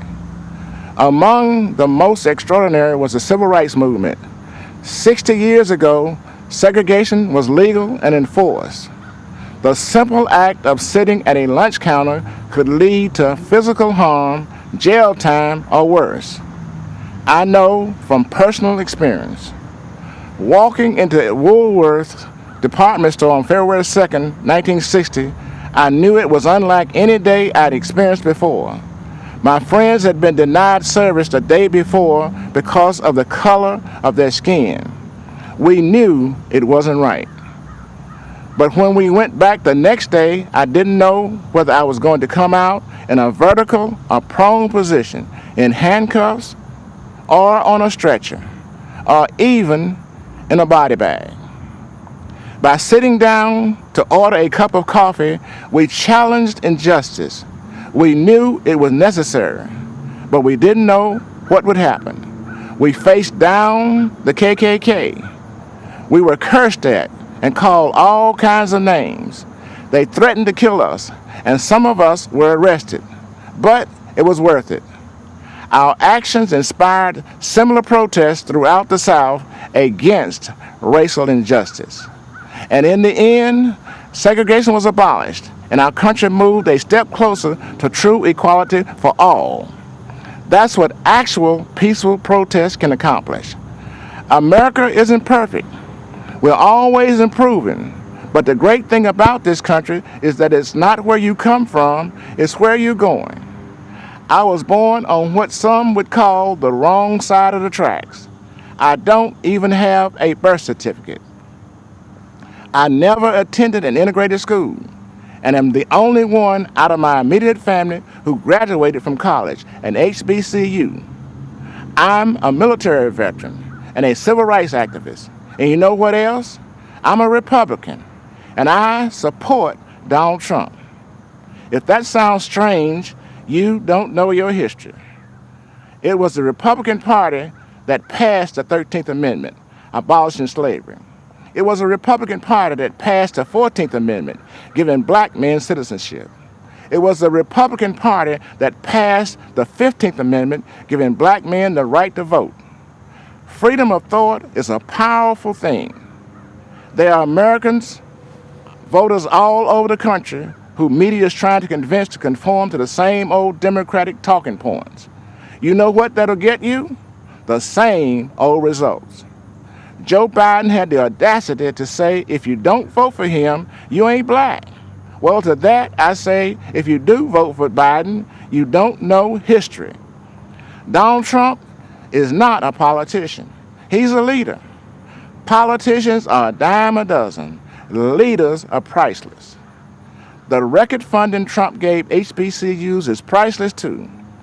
So are the record number of jobs he created for the black community, and the investment he drove into our neighborhoods with tax incentives in opportunity zones. And so are the lives he restored by passing criminal justice reform, where 91% of the inmates released are black. These achievements demonstrate that Donald Trump truly cares about black lives. His policies show his heart. He has done more for black Americans in 4 years than Joe Biden has done in 50. Donald Trump is offering real and lasting change, an unprecedented opportunity to rise, a country that embraces the spirit of the civil rights movement of the 60s, a place where people are judged by the content of their character, their talents and abilities, not by the color of their skin. This is the America I was fighting for 60 years ago. This is the America Donald Trump is fighting for today. Let's all join in this fight for re-electing President Trump on November 3rd. Thank you.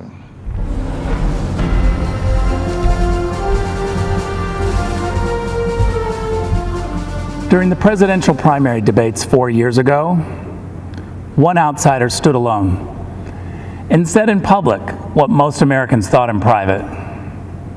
It was 14 years after the start of the war in Afghanistan and 12 years after the invasion of Iraq, where thousands of American troops had died and trillions in taxpayer dollars had been spent.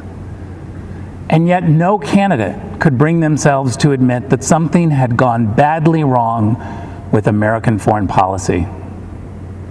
That the American voter, the American soldier, and the American taxpayer had all been let down, except for one, Donald Trump. He called America's endless wars what they were, a disaster. The media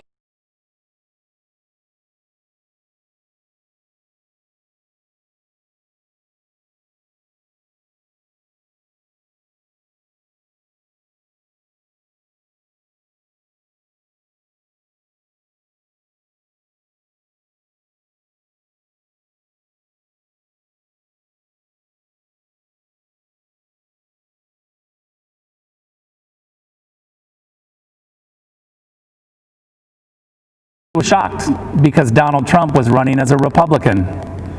And yet he said out loud what would export democracy to Iraq. They signed a nuclear deal with Iran and a global climate agreement in Paris. But they didn't ground any of it in the interests of the average American. So for decades, while Washington politicians built a global system, American wages stagnated. Our great cities and industries were hollowed out. Entire communities were devastated, and our manufacturing plants were shipped off to China. That's what happened when Washington stopped being the capital of the United States and started being the capital of the world. As U.S. Ambassador to Germany, I had a front row seat to Donald Trump's America First foreign policy. I wish every American could see how President Trump negotiates on their behalf. I've watched President Trump charm the Chancellor of Germany while insisting that Germany pay its NATO obligations. I was proud to witness President Trump say to foreign leaders, "I don't blame you for wanting America to pay for your security. I actually respect you for out-negotiating the presidents before me. But it stops with me. I won't let the American taxpayer be taken advantage of." Donald Trump's administration has always made clear that our priority is the American people's security. That's the job of all leaders, to put their people first. And we've seen how this strategy has succeeded. In 4 short years, Donald Trump has led even some Washington Democrats to agree on the Chinese threat, on trade deals that benefit America first, on alliances that share responsibility. In 4 years, Donald Trump didn't start any new wars. He brought troops home. He rebuilt the military and signed peace deals that make Americans safer.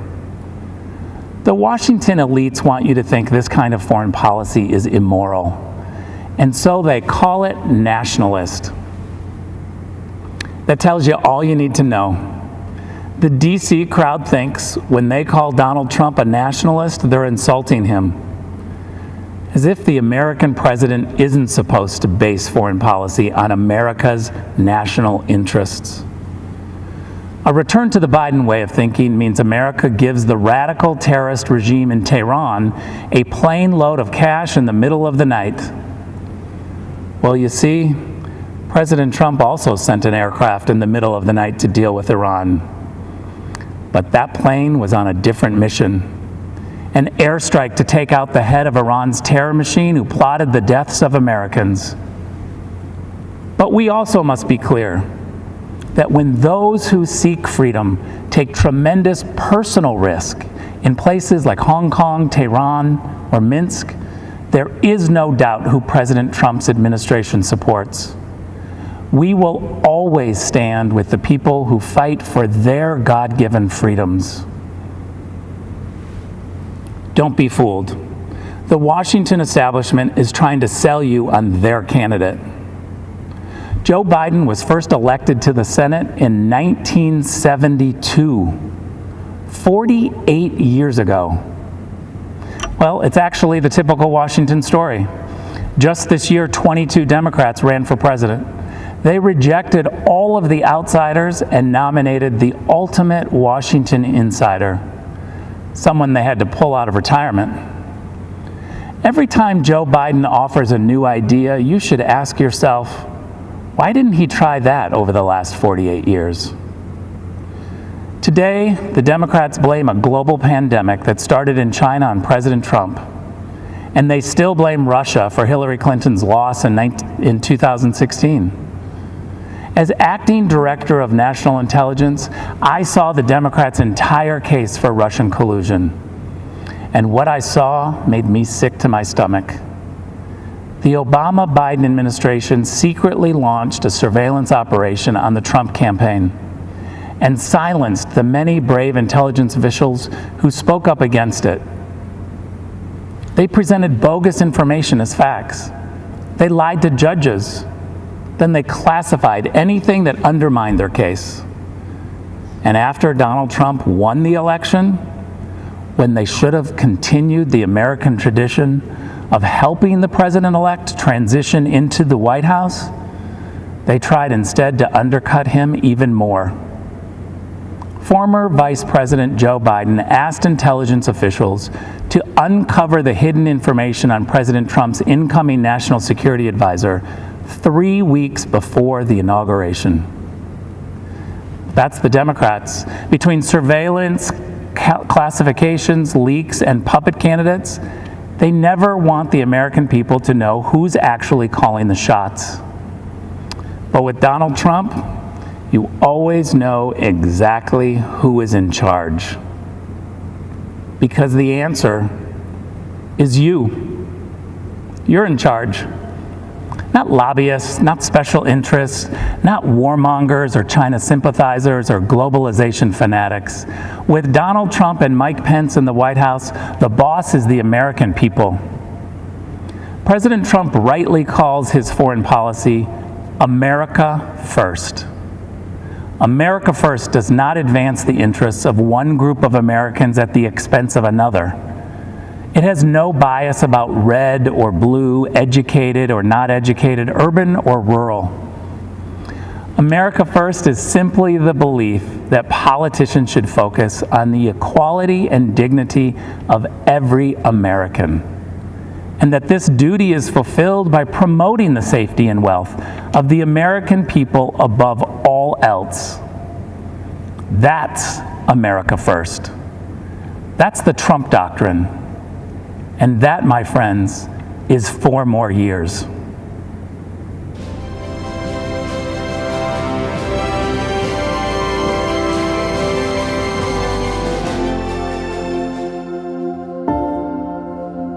By dawn's early light, millions of Americans give thanks for this land, our liberties, and those who defend it.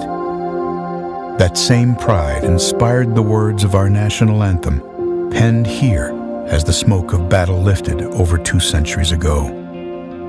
When those American soldiers bravely fought and died, repelling the British onslaught, they did so not only for our people, which that flag represented, but for our principles, for which the flag stood, our God-given freedoms, the right to life, liberty, and the pursuit of happiness, equality under the law, government by the people.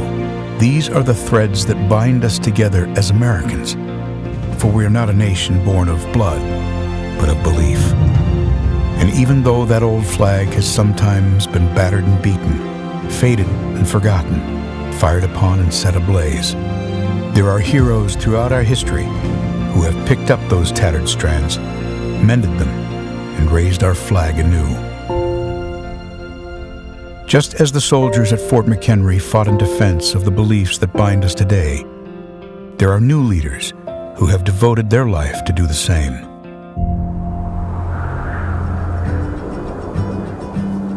Greetings across the amber waves of grain. This is Mike Pence.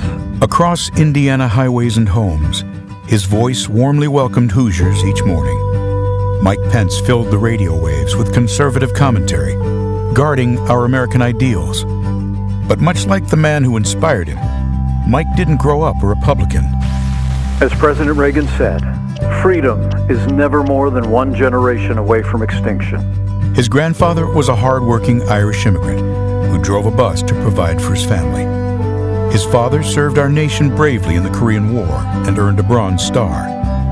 Mike was the 3rd of 6 children, raised here in Columbus, Indiana, with a cornfield in his backyard. The foundation of America is freedom, and the foundation of freedom is faith. It was in this small Indiana town his foundation of faith in Jesus Christ was laid. And from that conviction sprung his love of people and service to others. It was at a church service where Mike met the love of his life, Karen. They married and have 3 children, Michael, Charlotte, and Audrey. I'm a Christian, a conservative, and a Republican, in that order. Mike became the president of a free market think tank, the host of a statewide conservative radio show, and then a congressman. In Washington, Mike quickly became known as a foremost defender of freedom. He led conservatives in the fight to protect our time-honored values of family, faith, life, liberty, and limited government. Our nation's strength begins at home. because strong families make a strong America. Mike earned the trust of the people of his state and became the 50th governor of Indiana. He delivered the largest state tax cut in Indiana history, expanded school choice, led the country in manufacturing, and helped more Hoosiers get to work than ever before. But he wasn't through. ABC News has learned that Donald Trump will choose Indiana Governor Mike Pence to be his running mate. I would like to introduce a man who I truly believe will be the next Vice President of the United States, Governor Mike Pence. As our Vice President, Mike Pence has held tightly to those threads of freedom woven through our history. Leading with those principles alongside President Trump, our nation experienced prosperity like never before. He is solid as a rock. He's been a fantastic Vice President. And now, in these uncertain days, we are equipped to overcome.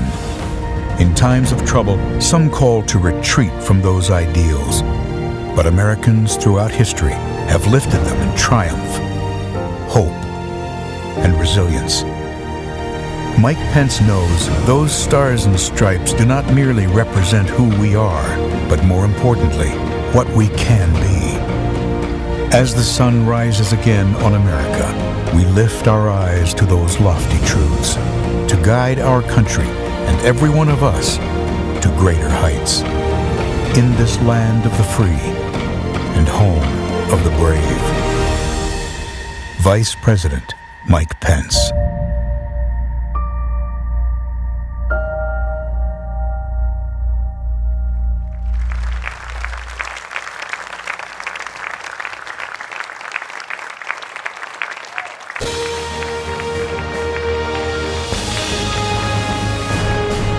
Please welcome the Vice President of the United States, Mike Pence, accompanied by the Second Lady, Mrs. Karen Pence.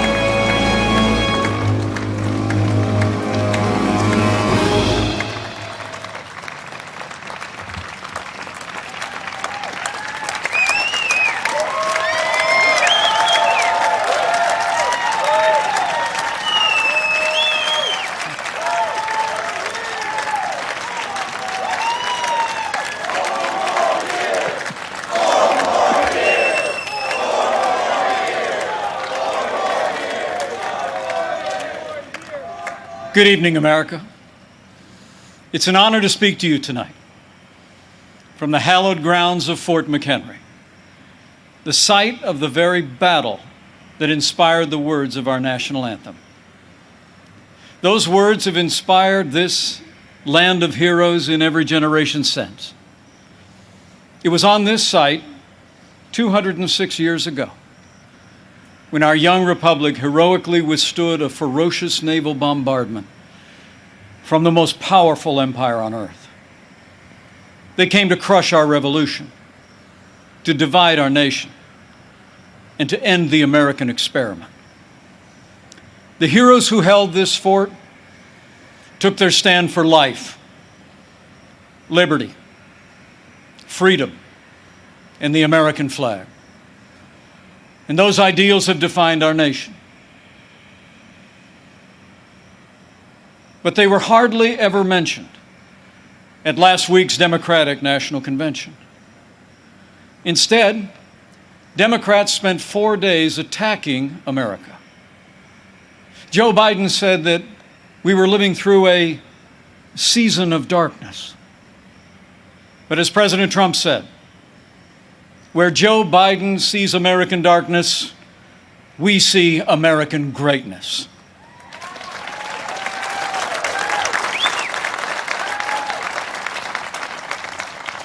In these challenging times, our country needs a president who believes in America, who believes in the boundless capacity of the American people to meet any challenge, defeat any foe, and defend the freedoms we hold dear. America needs 4 more years of President Donald Trump in the White House.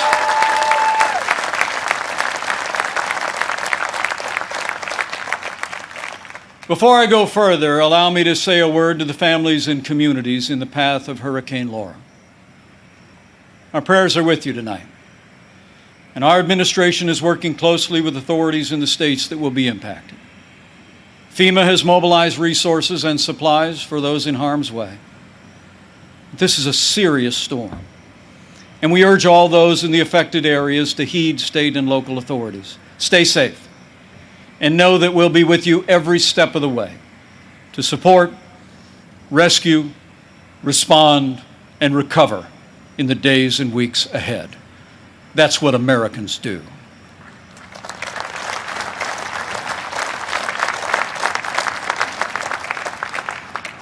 Four years ago, I answered the call to join this ticket because I knew that Donald Trump had the leadership and the vision to make America great again. And for the last 4 years, I've watched this president endure unrelenting attacks, but get up every day and fight to keep the promises that he made to the American people. So with gratitude for the confidence President Donald Trump has placed in me, the support of our Republican Party, and the grace of God, I humbly accept your nomination to run and serve as Vice President of the United States.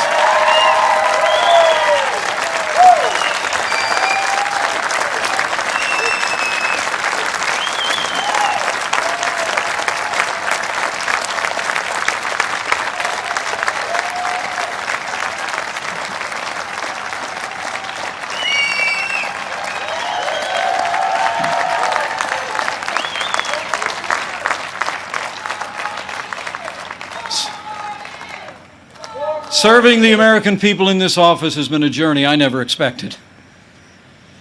It's a journey that would not have been possible without the support of my family, beginning with my wonderful wife, Karen.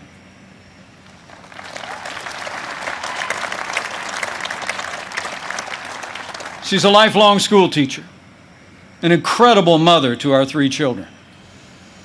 And she is one outstanding Second Lady of the United States. I'm so proud of you. And we couldn't be more proud of our 3 children. Marine Corps Captain Michael J. Pence and his wife Sarah. Our daughter Charlotte Pence Bond, an author, and the wife to Lieutenant Henry Bond, who is currently deployed and serving our nation in the United States Navy.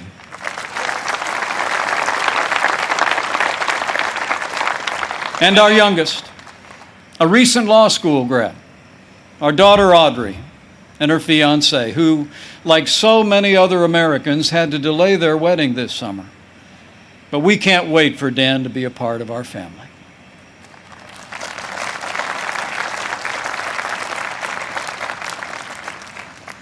In addition to my wife and kids, the person who shaped my life the most is also with us tonight.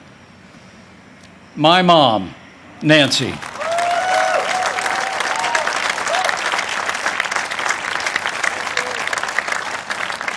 She is the daughter of an Irish immigrant, 87 years young. And Mom follows politics very closely. And the truth be told, sometimes I think I'm actually her second favorite candidate on the Trump-Pence ticket. Thank you, Mom. I love you. Over the past 4 years, I've had the privilege to work closely with our president. I've seen him when the cameras are off. Americans see President Trump in lots of different ways. But there's no doubt how President Trump sees America. He sees America for what it is. A nation that has done more good in this world than any other. A nation that deserves far more gratitude than grievance. And if you want a president who falls silent when our heritage is demeaned or insulted, he's not your man.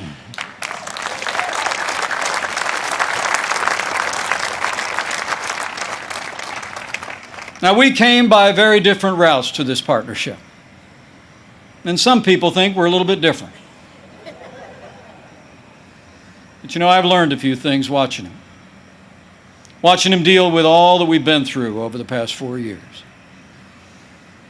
He does things in his own way, on his own terms. Not much gets past him. And when he has an opinion, he's liable to share it. He's certainly kept things interesting. But more importantly, President Donald Trump has kept his word to the American people.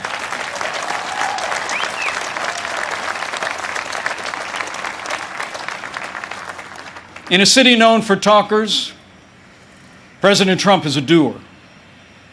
And few presidents have brought more independence, energy, or determination to that office. 4 years ago, we inherited a military hollowed out by devastating budget cuts, an economy struggling to break out of the slowest recovery since the Great Depression.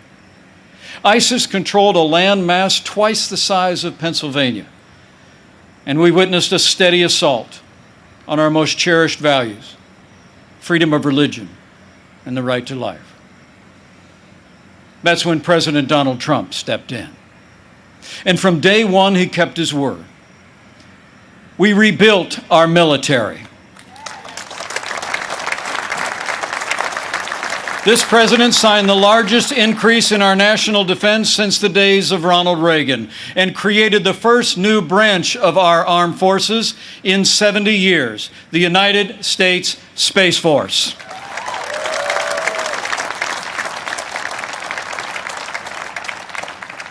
And with that renewed energy, we also returned American astronauts to space on an American rocket for the first time in nearly 10 years.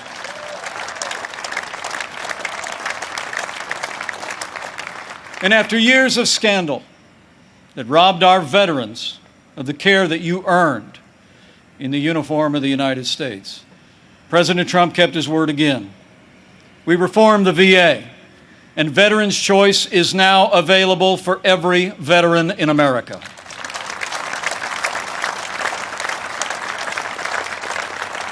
Our armed forces and our veterans fill this land of heroes. And many join us tonight in this historic fort. Tonight we have among us 4 recipients of the Medal of Honor.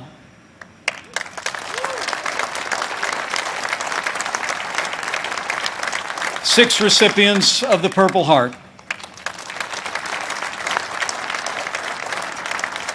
A Gold Star mother of a gallant Navy SEAL. And wounded warriors from Soldier Strong, a group that serves our injured veterans every day. We are honored by your presence, and we thank you for your service.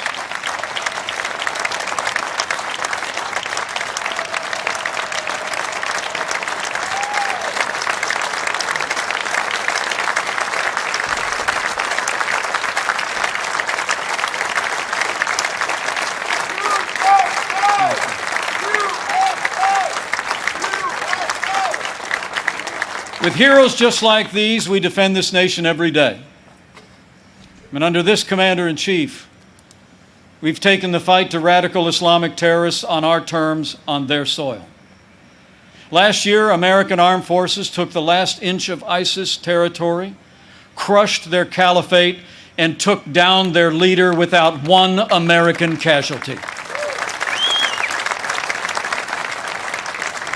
And I was there when President Trump gave the order to take out the world's most dangerous terrorist. Iran's top general will never harm another American because Qasem Soleimani is gone.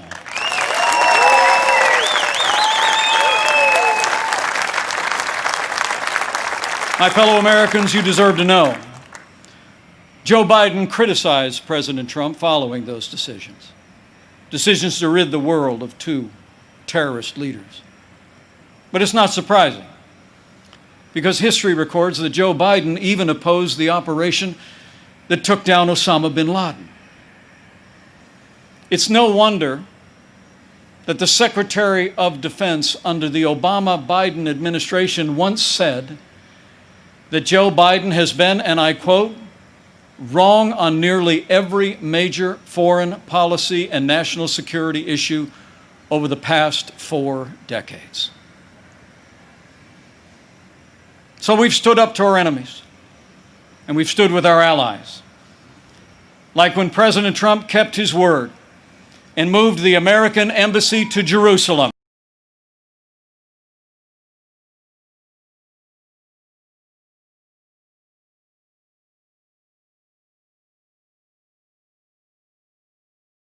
The capital of the State of Israel, setting the stage for the first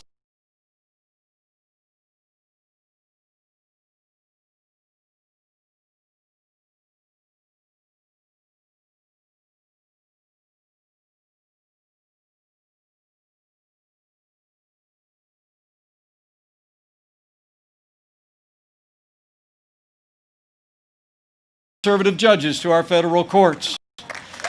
We supported the right to life and all the God-given liberties enshrined in our Constitution, including the Second Amendment right to keep and bear arms. Large and small, created more than 7 million good-paying jobs, including 500,000 manufacturing jobs all across America. Our country became a net exporter of energy for the first time in 70 years. Unemployment rates for African Americans and Hispanic Americans hit the lowest level ever recorded.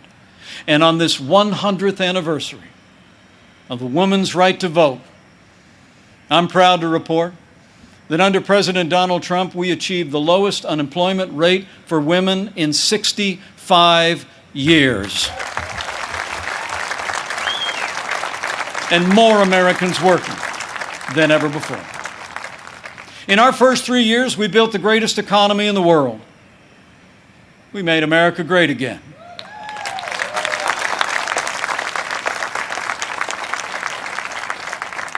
And then the coronavirus struck from China.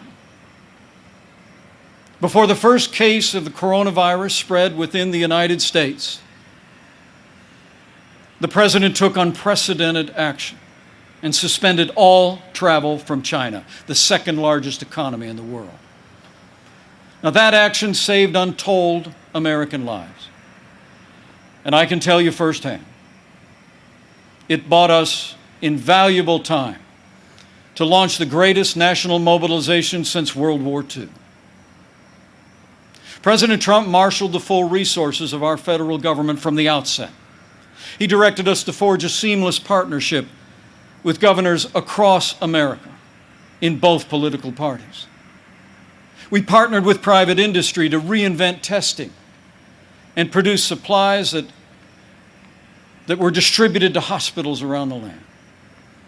Today, we're conducting more than 800,000 tests a day, and we have coordinated the delivery of billions of pieces of personal protective equipment for our amazing doctors, nurses, and healthcare workers.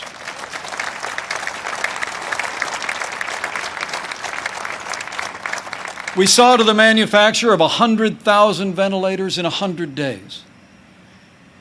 And no one who required a ventilator was ever denied a ventilator in the United States.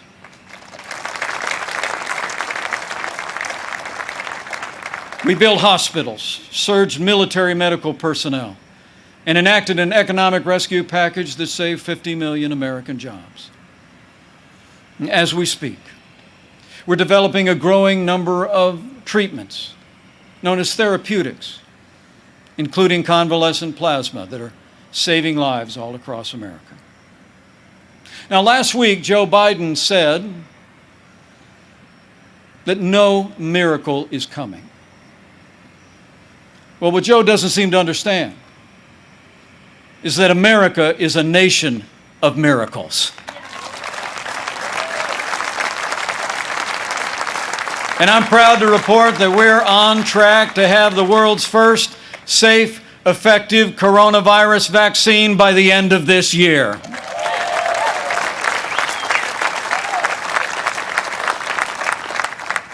After all the sacrifice in this year like no other, all the hardship, we're finding our way forward again. But tonight, our hearts are with all the families who've lost loved ones and have family members still struggling with serious illness. In this country, we mourn with those who mourn. We grieve with those who grieve. And this night, I know that millions of Americans will pause and pray for God's comfort for each of you. You know, our country doesn't get through such a time unless its people find strength within. The response of doctors, nurses, first responders, farmers, factory workers, truckers, and everyday Americans who put the health and safety of their neighbors first has been nothing short of heroic.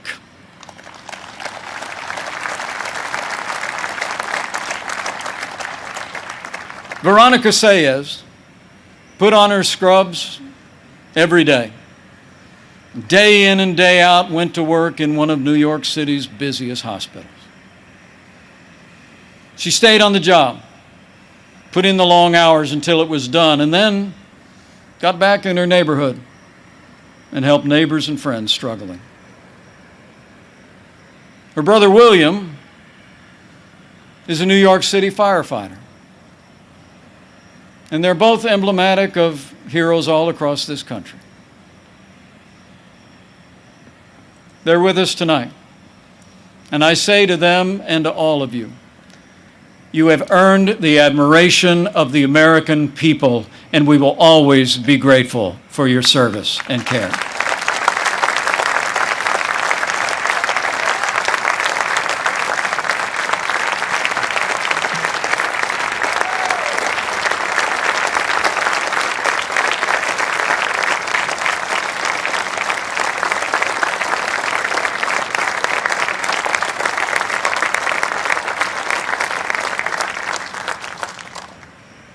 Thanks to the courage and compassion of the American people, we're slowing the spread. We're protecting the vulnerable. And we're saving lives. And we're opening up America again.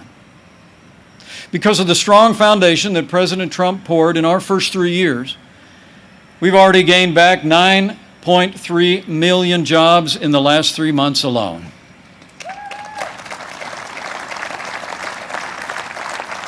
And we're not just opening up America again. We're opening up America's schools.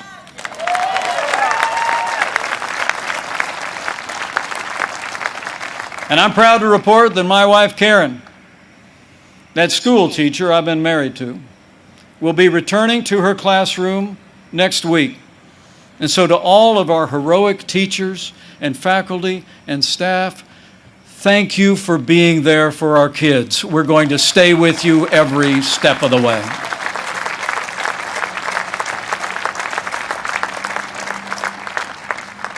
In the days ahead, as we open up America again, I promise you, we'll continue to put the health of America first. And as we work to bring this economy back, we all have a role to play. And we all have a choice to make. On November 3rd, you need to ask yourself, who do you trust to rebuild this economy? A career politician who presided over the slowest economic recovery since the Great Depression? Or a proven leader who created the greatest economy in the world? The choice is clear. To bring America all the way back, we need 4 more years of President Donald Trump in the White House.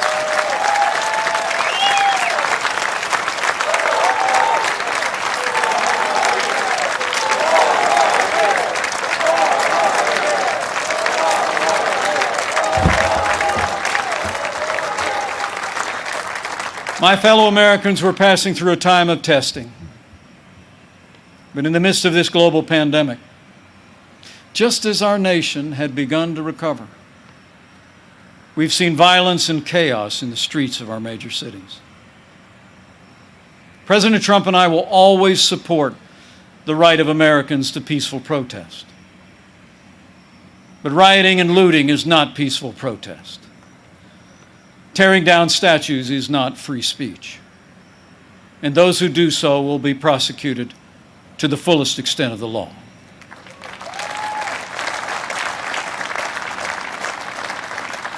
Last week, Joe Biden didn't say one word about the violence and chaos engulfing cities across this country. So let me be clear. The violence must stop, whether in Minneapolis, Portland, or Kenosha.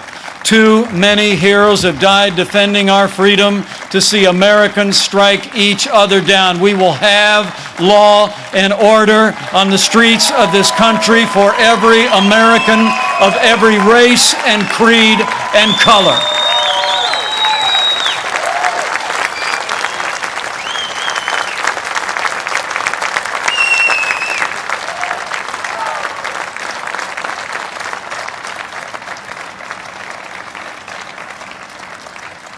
President Trump and I know that the men and women that put on the uniform of law enforcement are the best of us. Every day, when they walk out that door, they consider our lives more important than their own. People like Dave Patrick Underwood, an officer in the Department of Homeland Security's Federal Protective Service, who was shot and killed during the riots in Oakland, California. Dave's heroism is emblematic of the heroes that serve in blue every day. And we're privileged tonight to be joined by his sister, Angela. Angela, we say to you, we grieve with your family. And America will never forget or fail to honor Officer Dave Patrick Underwood.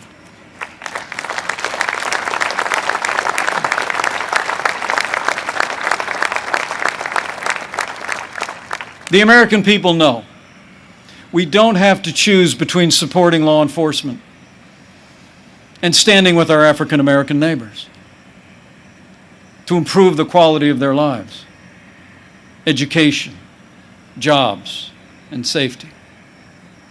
And from the first days of this administration, we've done both. And we will keep supporting law enforcement and keep supporting our African American and minority communities across this land for 4 more years.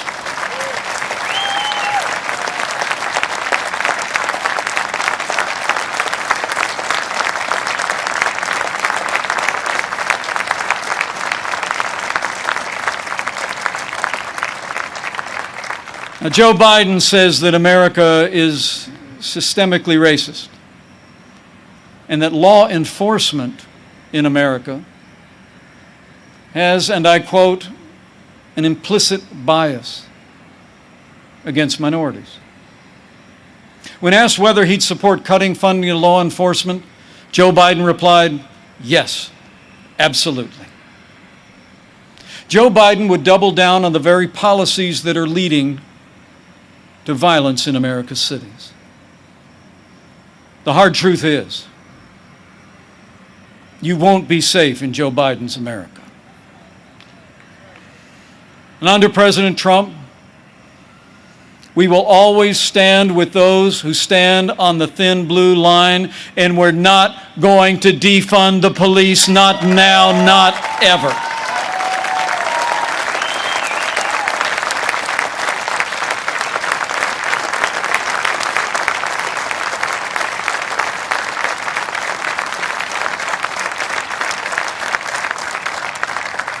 My fellow Americans, we're passing through a time of testing, but soon we will come to a time for choosing. Joe Biden has referred to himself as a transition candidate. And many were asking, transition to what? But last week, Democrats didn't talk very much about their agenda. And if I were them, I wouldn't either. I mean, Bernie Sanders did tell his followers that Joe Biden would be the most liberal president in modern times. In fact, he said, and I quote, that many of the ideas he fought for, that just a few years ago were considered radical, are now mainstream in the Democratic Party. At the root of their agenda is the belief that America is driven by envy, not aspiration. That millions of Americans harbor ill will toward our neighbors instead of loving our neighbors as ourselves. The radical left believes that the federal government must be involved in every aspect of our lives to correct those American wrongs.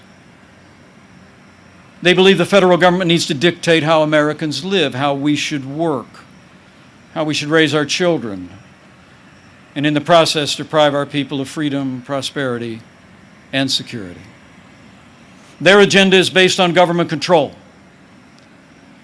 Our agenda is based on freedom.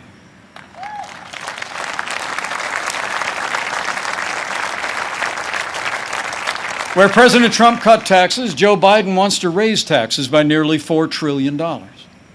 Where this president achieved energy independence for the United States, Joe Biden would abolish fossil fuels, end fracking, and impose a regime of climate change regulations that would drastically increase the cost of living for working families. Where we fought for free and fair trade, and this president stood up to China and ended the era of economic surrender, Joe Biden has been a cheerleader for communist China. He wants to repeal all the tariffs that are leveling the playing field for American workers. And he actually criticized President Trump for suspending all travel to China at the outset of this pandemic. Joe Biden is for open borders, sanctuary cities, free lawyers and health care for illegal immigrants. And President Trump, he's secured our border and built nearly 300 miles of that border wall. Joe Biden wants to end school choice. And President Trump believes that every parent should have the right to choose where their children go to school, regardless of their income or area code. President Trump has stood without apology for the sanctity of human life every day of this administration. Joe Biden, he supports taxpayer funding of abortion right up to the moment of birth. When you consider their agenda, it's clear. Joe Biden would be nothing more than a Trojan horse for the radical left. The choice in this election has never been clearer, and the stakes have never been higher. Last week, Joe Biden said, democracy's on the ballot. And the truth is, our economic recovery is on the ballot. Law and order are on the ballot. But so are things far more fundamental and foundational to our country. In this election, it's not so much whether America will be more conservative or more liberal, more Republican or more Democrat. The choice in this election is whether America remains America. It's whether we will leave to our children and our grandchildren a country grounded in our highest ideals of freedom, free markets, and the unalienable right to life and liberty, or whether we will leave them a country that's fundamentally transformed into something else. We stand at a crossroads, America. President Trump has set our nation on a path of freedom and opportunity. Joe Biden would set America on a path of socialism and decline. But we're not going to let it happen.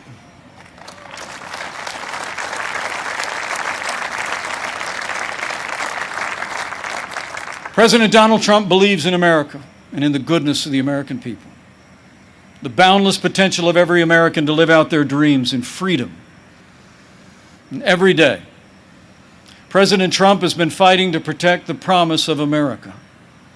Every day, our president has been fighting to expand the reach of the American dream. And every day, President Donald Trump has been fighting for you. And now it's our turn to fight for him.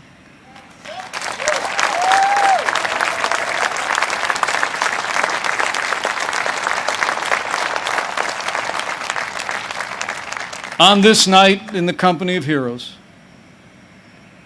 I'm deeply grateful.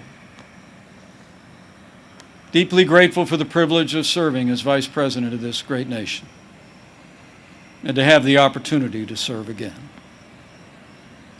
I pray to be worthy of it, and I will give that duty all that's in me.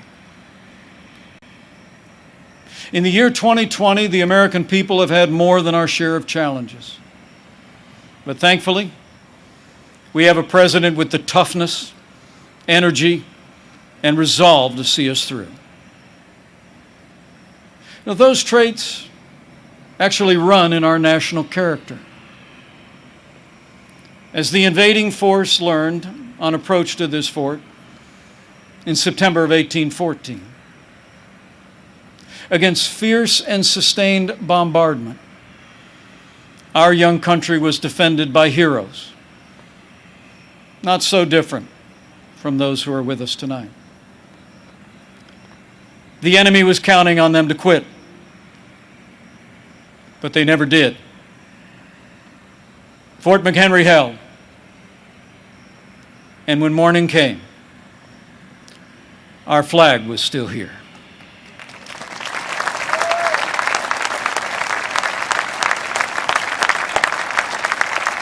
My fellow Americans, we're going through a time of testing.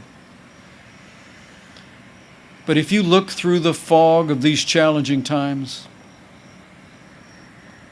you will see our flag is still there today.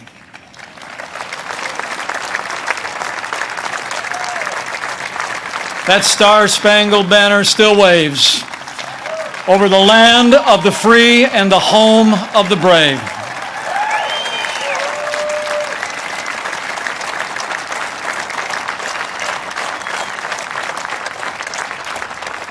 From these hallowed grounds, American patriots in generations gone by did their part to defend freedom. Now it's our turn.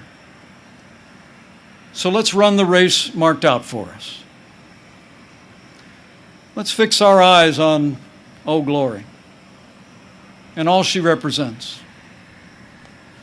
Let's fix our eyes on this land of heroes and let their courage inspire. And let's fix our eyes on the author and perfecter of our faith and our freedom. And never forget that where the Spirit of the Lord is, there is freedom. That means freedom always wins.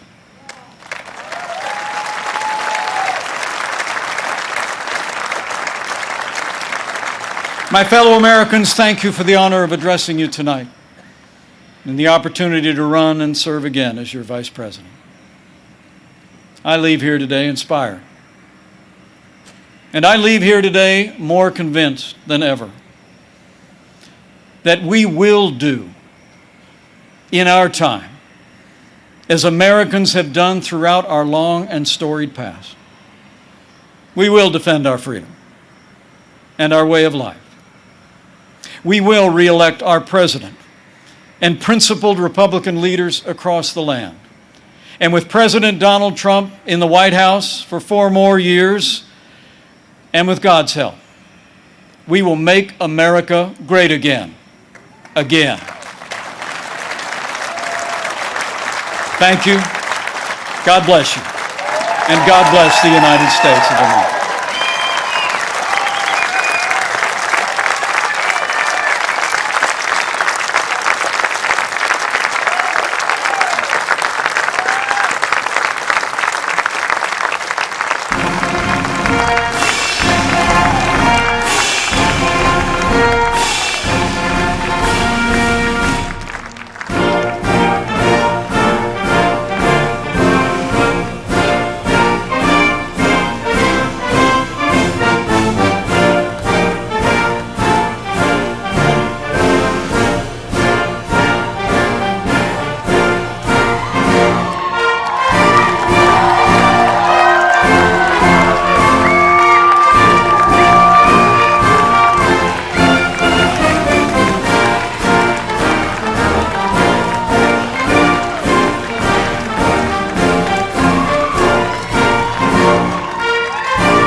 here to perform our national anthem. Please welcome country music superstar Trace Atkins.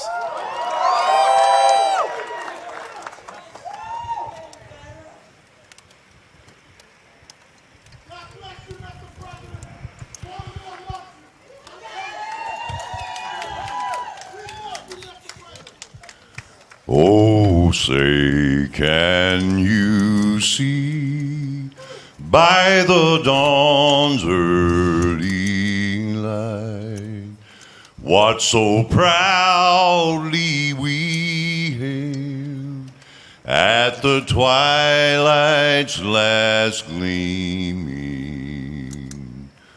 whose broad stripes and bright stars through the perilous fight, o'er the ramparts we watched, were so gallantly streaming,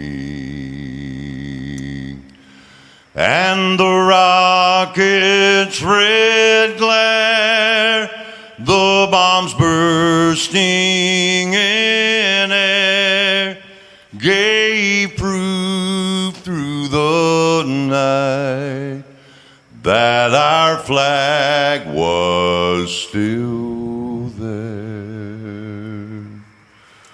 Oh, say does that star-spangled banner yet wave o'er the land of the free and the home of the brave?